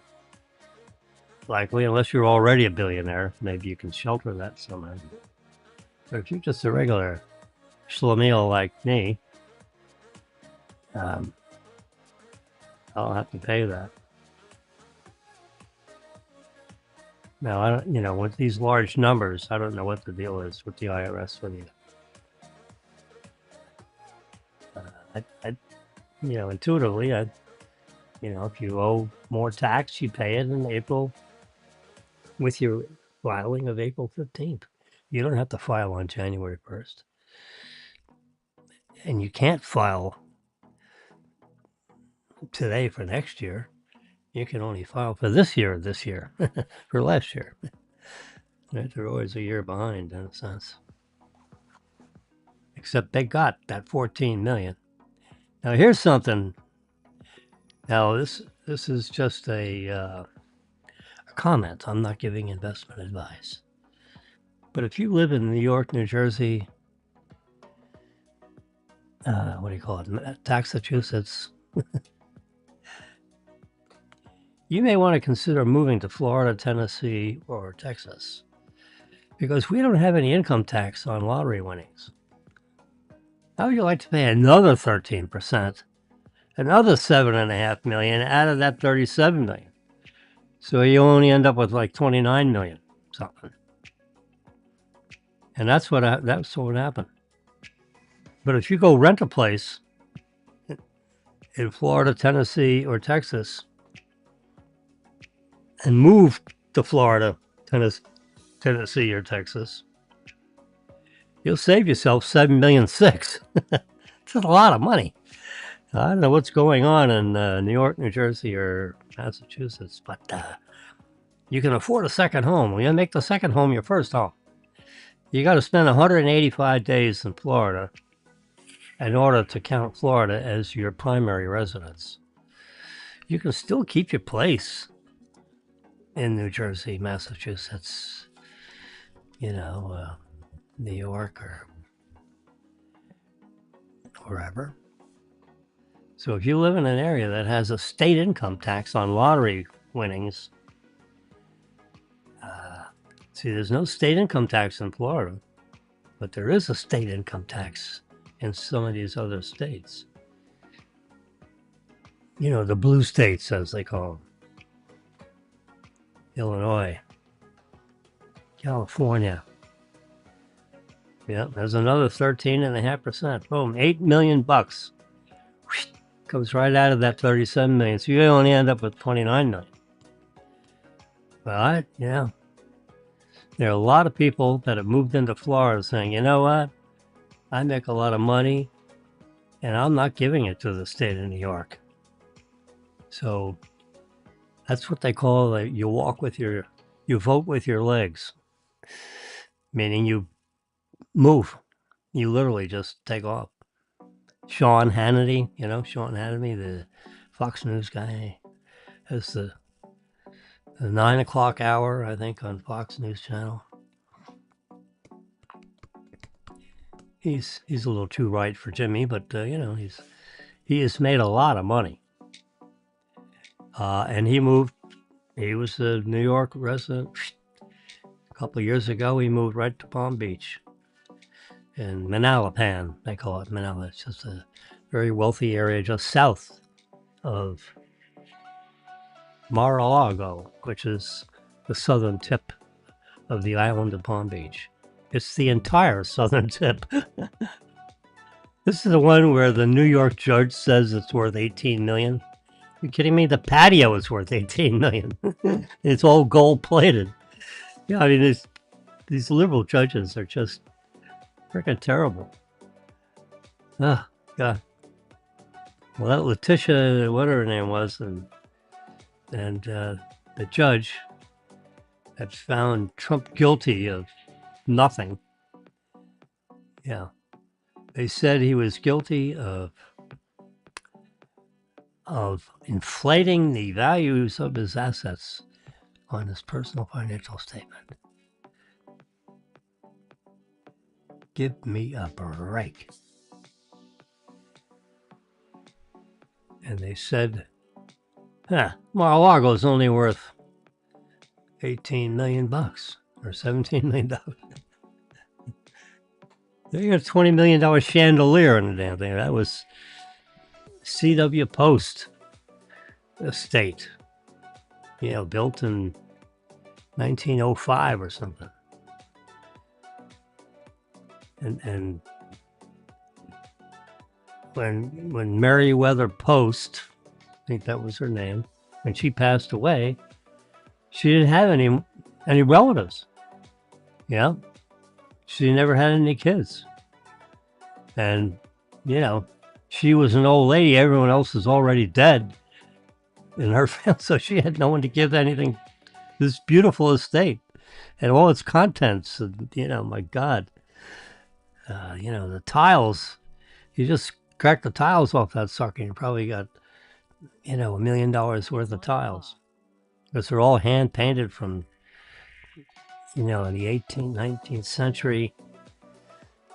Yeah, gosh, hand kiln. Whoops. Alexa, turn on the den lights and leave the den lights on, please. There, we got the lights. They're going to turn them off again. There's something. There's like 2 timers on that. Let's see if they go off again. Within the next 10 minutes, all the lights are going to go off. I have all my other stuff on battery, on a different circuit, battery backed up. So even though the main switch goes off, I still got my internet connectivity. I hope. Let me do,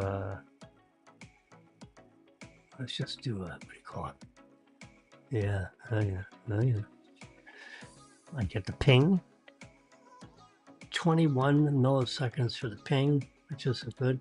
And a lot of jitter. Oh my God. Terrible. I pay for 2,000 megabytes down. I get 219. The upload speed's all right. Yeah, it's 48 megabits up. I need 10. See there, it went off again. Alexa, turn on the den lights.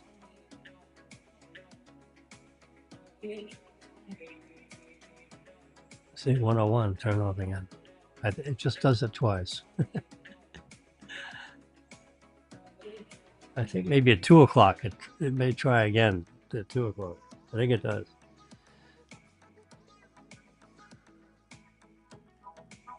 Amazing.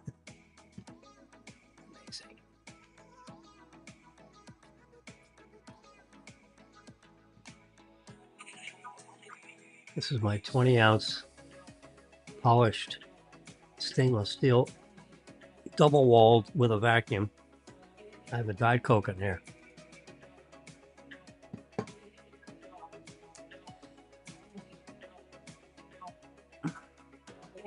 Anyway, so getting on with this. So we talked about, if you live in a blue state, you may want to consider Florida, Tennessee, and just have before you pick up your lottery winnings, before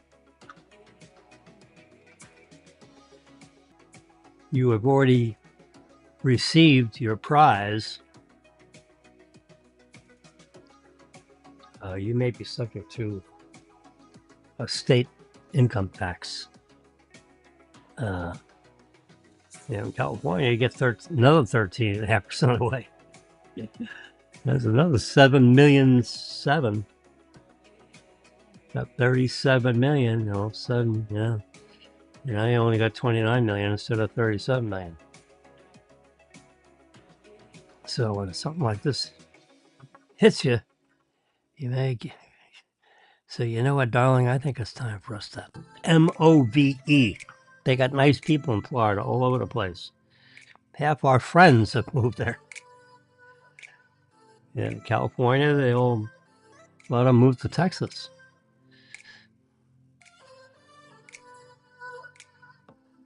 The coastline of Florida, both either side. We lived in Tampa. Beautiful beaches on the Gulf side. The Gulf of America instead of the Gulf of Mexico. Which makes sense since we have 90% of the land mass is U.S. real estate. Mexico has a little tiny sliver over there south of Galveston, some other city. and they call it Gulf of Mexico. Well, that makes no sense. So he was right in calling it Gulf of America. Yeah, I mean, I never thought about it before, but you got to change it. So with a wave of a pen, he did an executive order and told everybody to change their maps. It was filtered through. Let's look at my Radar Pro. Can you imagine? This is all satellite imagery, right? So we are now going to go over here to the Gulf of, what do they call it? Do they call it something?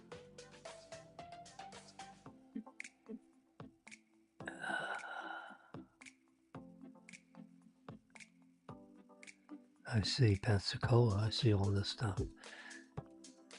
Don't they label it Atlantic Ocean also? Don't they label the oceans? Let's just push the button there.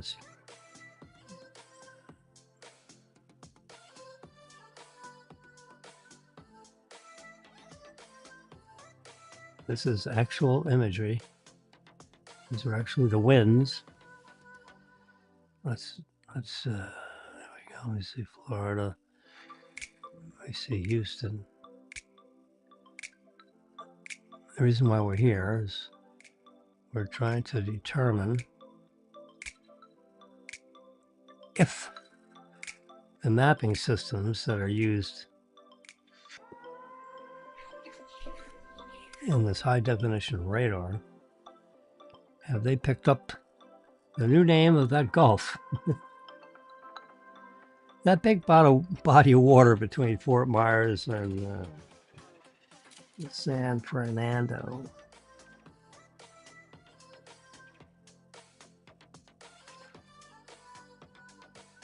Yeah.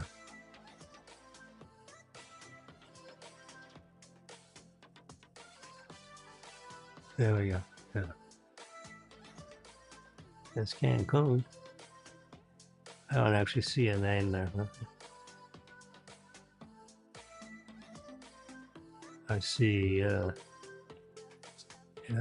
Cancun and the Yucatan Peninsula. I see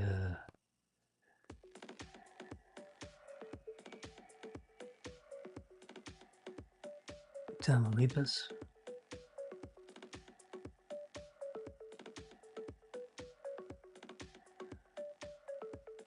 Looks like they got some pretty severe weather going through there. Look at that. This is all the same satellite imagery that you see on, you know, the big networks. I have not paid for they have another layer. It's called the aviation layer. If I was a pilot,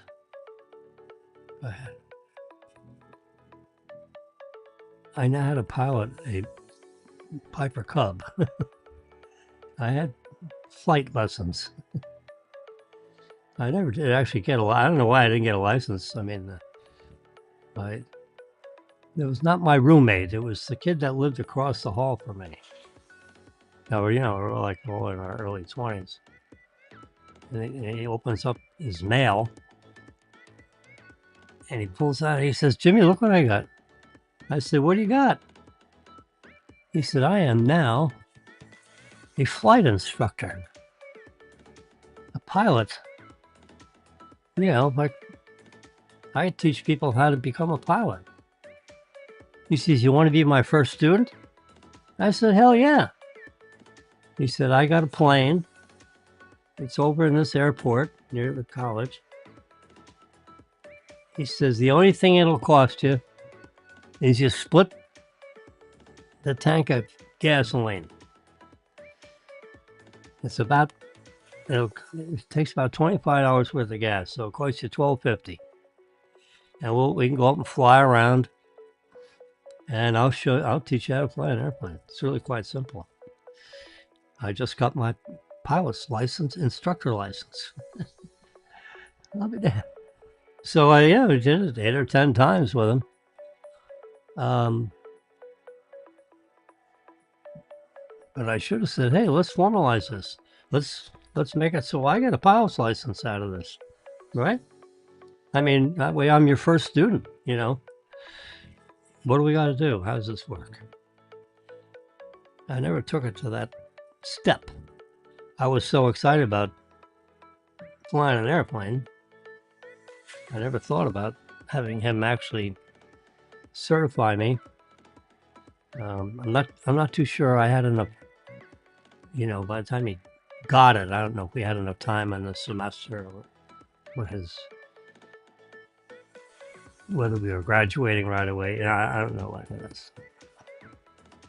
All right, so here's this. What's that called?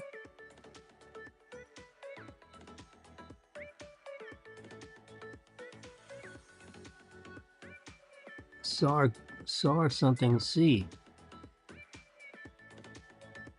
Sargasso C. Where the hell am I? It's out in the middle of the Central Atlantic. All right. I'm just looking at this. You know, with your fingertips, you can adjust and see how much weather you want to look at. Maybe it counts lightning strikes. I mean, there's a lot of stuff. Other things I have turned on here. There should be a blue dot somewhere. What should it? There it is. This is where I am, right where that blue dot is. I mean, like exactly. I keep drilling down in these maps. That's right where I'm at. A lot of fast moving clouds. Yeah, they're really windy. You see how they're coming across so fast. You can see the timestamp on the bottom there.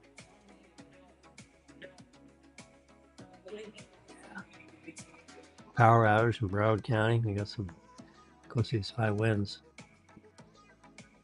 Let's see how many people are affected.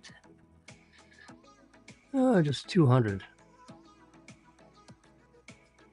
Yeah, everywhere they got that shaded blue. You got, that's the same 200. Every time the winds go up, that part of Broward County goes sick with people not having power. That would make me crazy. There's no power means no air conditioning. See, now you got this real fast winds going this way, and you got this strong stuff coming down, you know, across the Gulf of America, or whatever they're now calling it. Yeah, they come together and usually causes rain. What's the forecast? 10% chance of rain today, which is midnight. This is Friday morning, 1:13 a.m.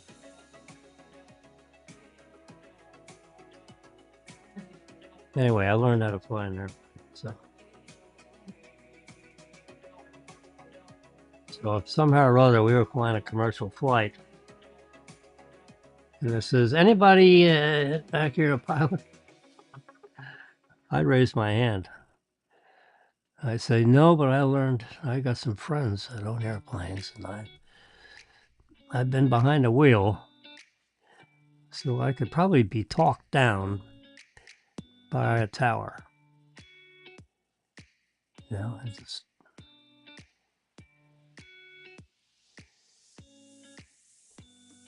When you get to the last 200 feet coming into the run, you got to get the plane, you know, oriented. You know, they have, you know, these planes are damn near auto, you know, you hear of autopilot, but they actually haven't got them fine-tuned to the point where you could be over, you know, autopilot to land on a particular runway, because you may not even know what runway when you take off from wherever you took off from. But, you know, I'd rather take a stab at it than anyone else. Unless you got a, you know, a certified pilot, fine. Let him, maybe I'll help him out in the cockpit. If the pilot and co-pilot are incapacitated for God knows what reason that could be, where they both, because, you know, you have a commercial plane, has to be two pilots. If you're charging It's 1:15. tickets, you know, people are paying ticket prices. Now, if you got your own jet and you got family going in there, you don't need two pilots. But if you're, you know, charging money to the buying public, you got to have two pilots. Anyway, I'm the blue dot right there. And if I drill down deep enough, there you go. There's Boca Raton.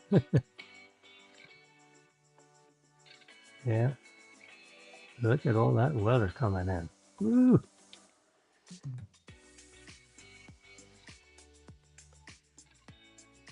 Shows the clouds, shows the wind.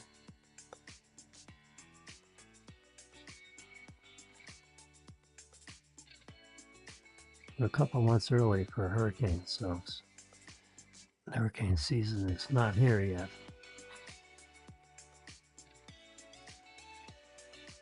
You see, this is swooping up. Yeah, amazing. So you come over here.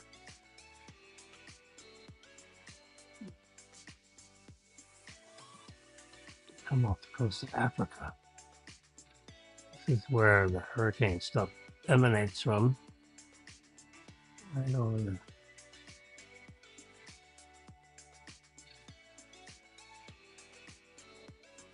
See, this is a download speed. It's really terrible connection. So that's why we lost Facebook. The connectivity is bipsic.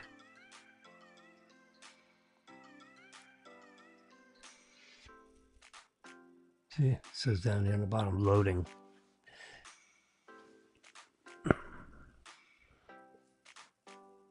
I mean, it's not too terrible, but it's pretty terrible. Wow. A lot of bad weather going over to Europe.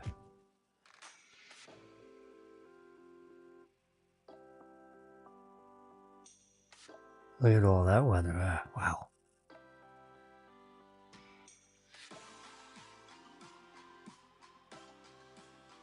Well, you can actually rotate the planet. Yeah, I mean, I can pull this back, way back. There's Egypt, Pakistan. I have it as a flat map. There's a setting here. Let's see. Let's say the map. See, flat or globe. Let's do globe. Done. See, now you have. You see, I can. This is crazy, huh? This is unbelievable. That's sitting in here on the 8th floor, 100 feet above chops in our little studio. We can rotate this globe and see the weather in Niger. Now I can zoom right in there and see exactly. You can get temperature readings.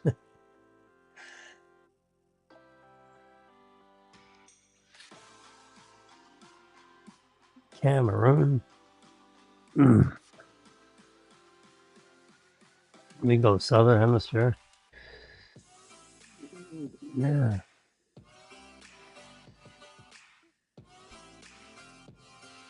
Tanzania.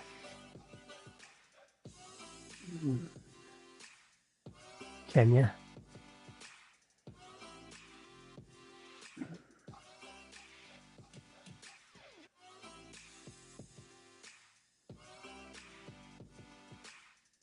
There you go, Iran. Let's see what's going on in Iran. Let's turn that. Not look too good.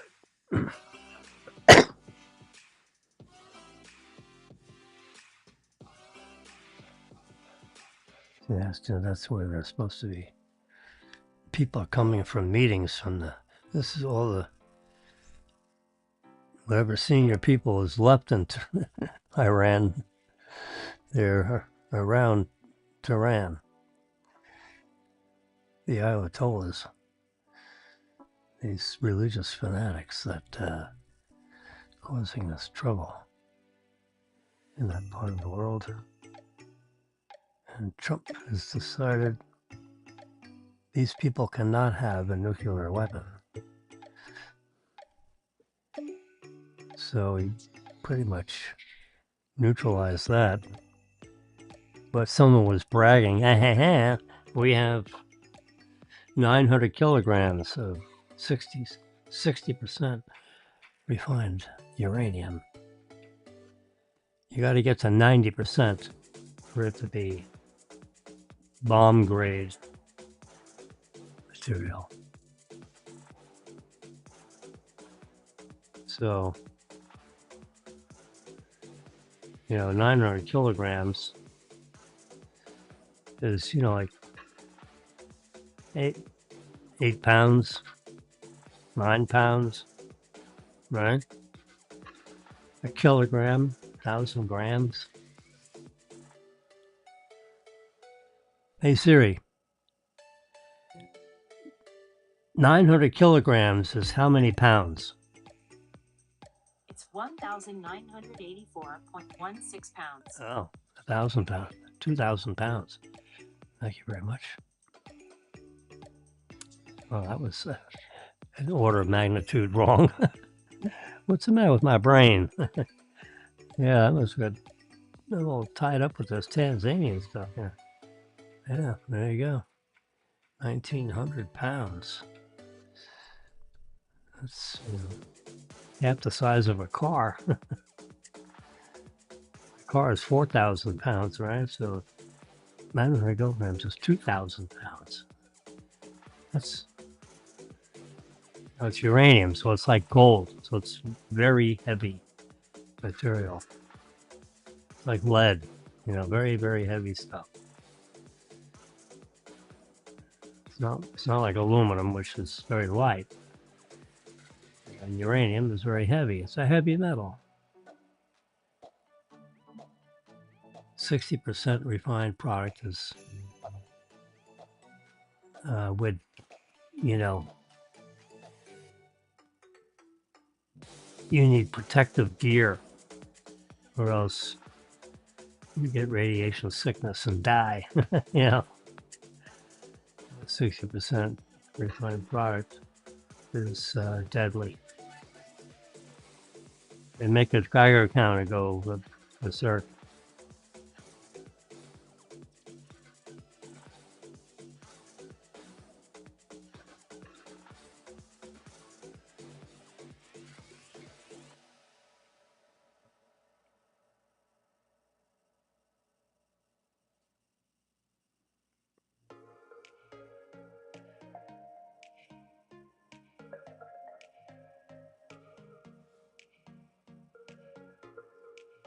There's that part of Africa where the bad weather comes from.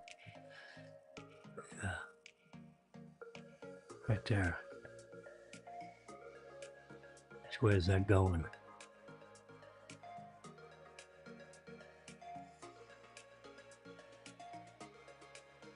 Yeah, it doesn't really have too much of a direction.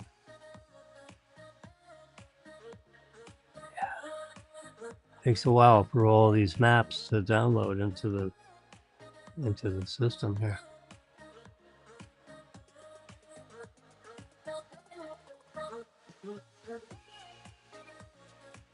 Here we go, we get a port into Bahamas, so here. I'm coming on here to South Florida where the blue dot is. That's where we are in relation to the whole globe.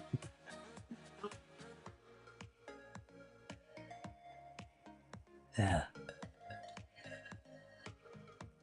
These different panels from around the planet. You see them all populating with wind data, cloud data, lightning data.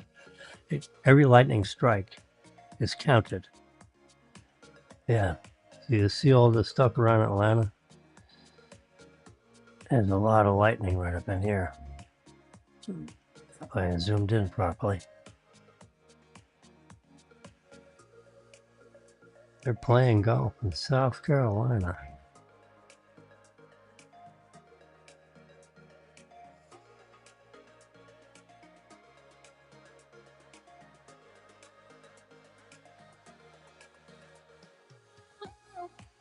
Looks like there's a lot of weather.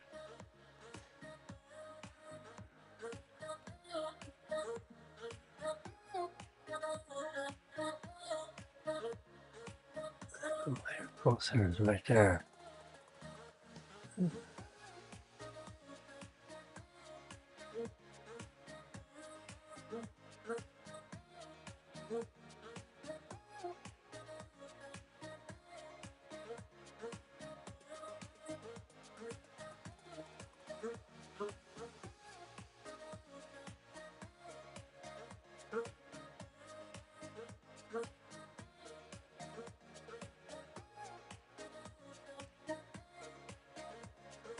So this is the top edge of South Carolina right here.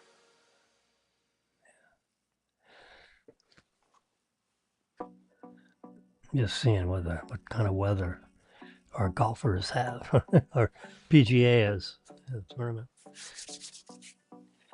in South Carolina.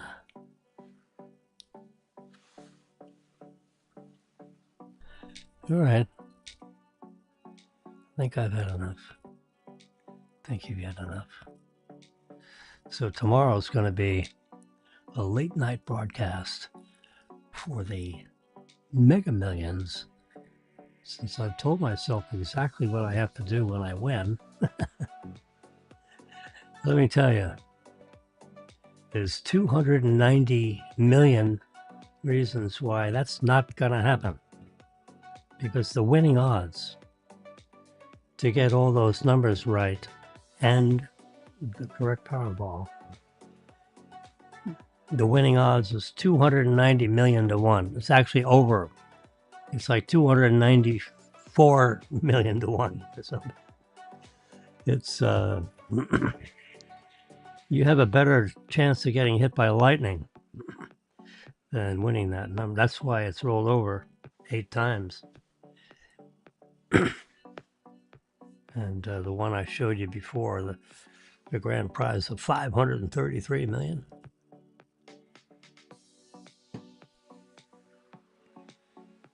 That lottery was rolled over, I think, 28 times. 27 times, something like that. That's not 27 weeks. It'd be like 14 weeks. This is Tuesday, Friday, Tuesday, Friday, Tuesday, Friday, Tuesday. Twice a week, Tuesday and Friday. At 11 p.m.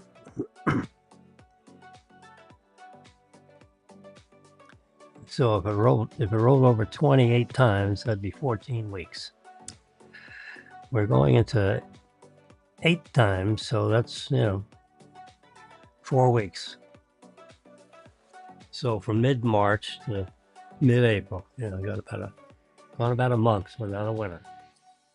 Because it's 290 million to 1 odds that no one wins.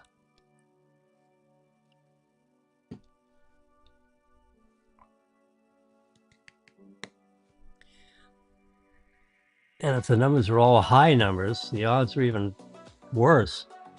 Because a lot of people use birth dates. And that's, the day is, 1 to 31, and the months are 1 to 12.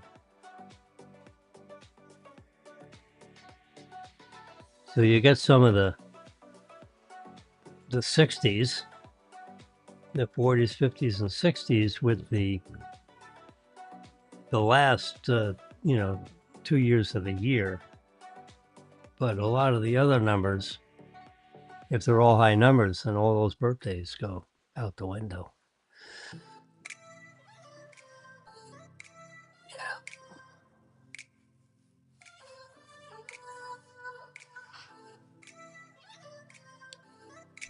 Just a little statistical touch there. Anyway, so it looks like the golf weather will be not all lightning and thunder. It's 1:30.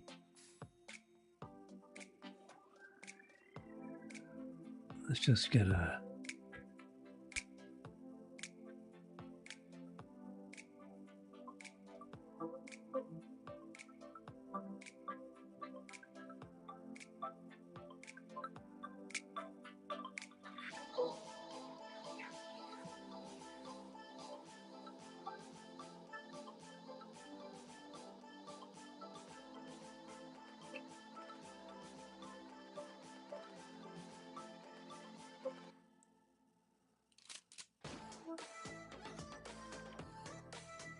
here it is, Hilton Head.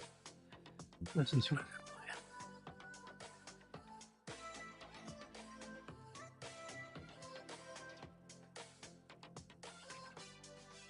right there. Hilton Head, South Carolina.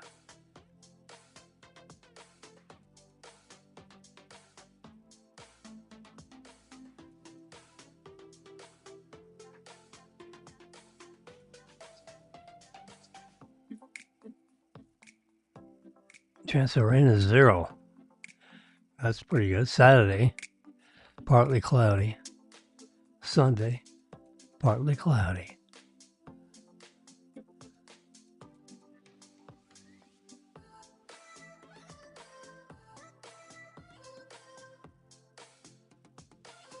There we go. A little more weather information. Detailed forecast. Friday, Saturday, Sunday. Oh, Friday and Saturday, no rain. Sunday, it's a 20% chance.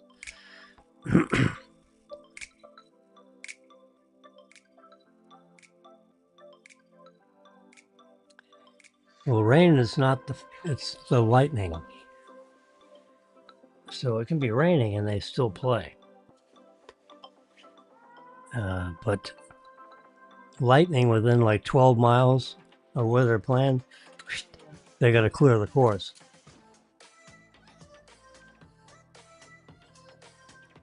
They have lightning sensors on tops of a couple of buildings at that course.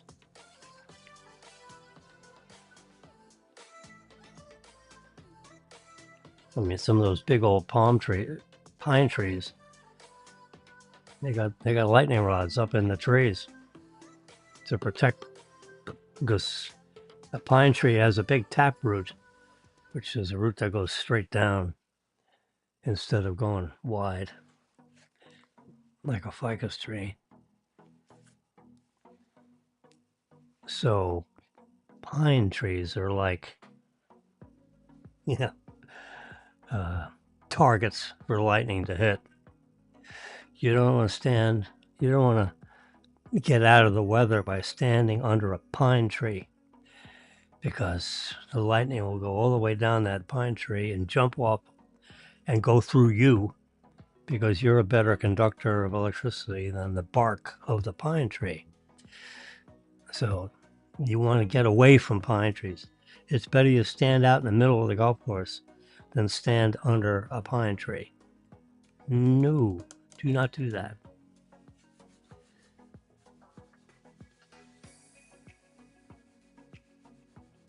Our son Bren and I helped him with a science project on lightning. So I actually installed lightning rods on my house in Tampa before he was born. When he was 13, we did a project on lightning rods. Lightning rods is not a place for lightning to hit. It is a device that discharges, takes the charge off the roof of your house so that lightning does not hit your roof. Those lightning rods is not a place to give it to strike. It is actually the opposite of that. It discharges the roof so that lightning will not hit it. Lightning actually can't hit it.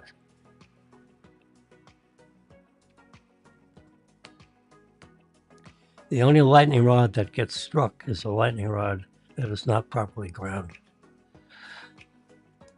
Now, if you got a lightning rod up there and it's not properly grounded into the ground with a copper rod that's pounded 8 feet into the soil and clamped, and you have the right kind of cable,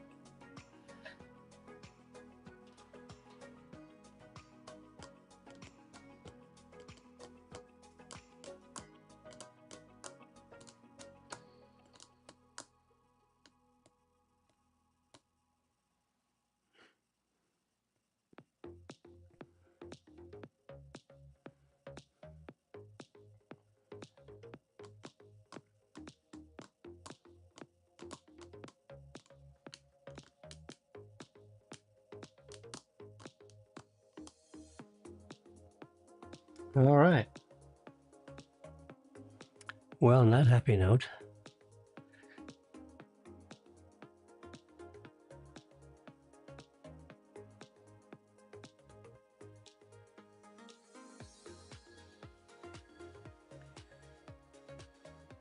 it is 2:20. I've been on here 2 hours and 27 minutes. That is my elapsed time reader right up there. This is the correct time of the day, which is 1:36 and 43 seconds. 44 and 45. And we got the 10-day weather forecast for Hilton Head.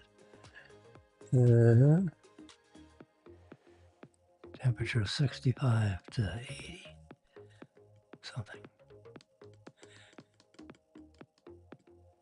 High 60s to low 80s. Looks like.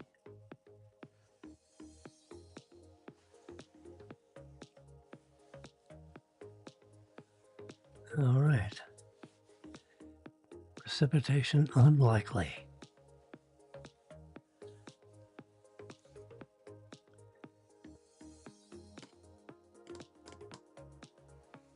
All right, sports fans.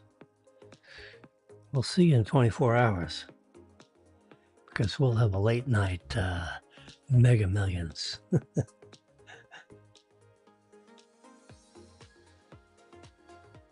Chapter. Okay. It's amazing how you can dial in on this stuff. It's actually the 17th.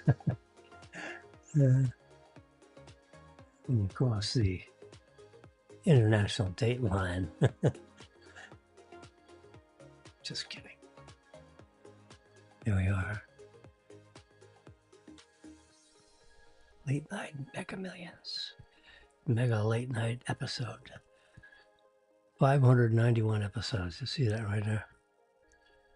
I put the episode number now on the date thing. I started that 20 episodes ago.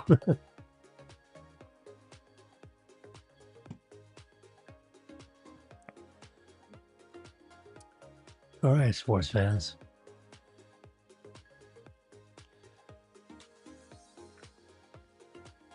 See you in about 22 hours. Probably about 10:30 tomorrow night. The mic will go down and I'll give you about 30 seconds of epidemic sound instrumental. Bye-bye.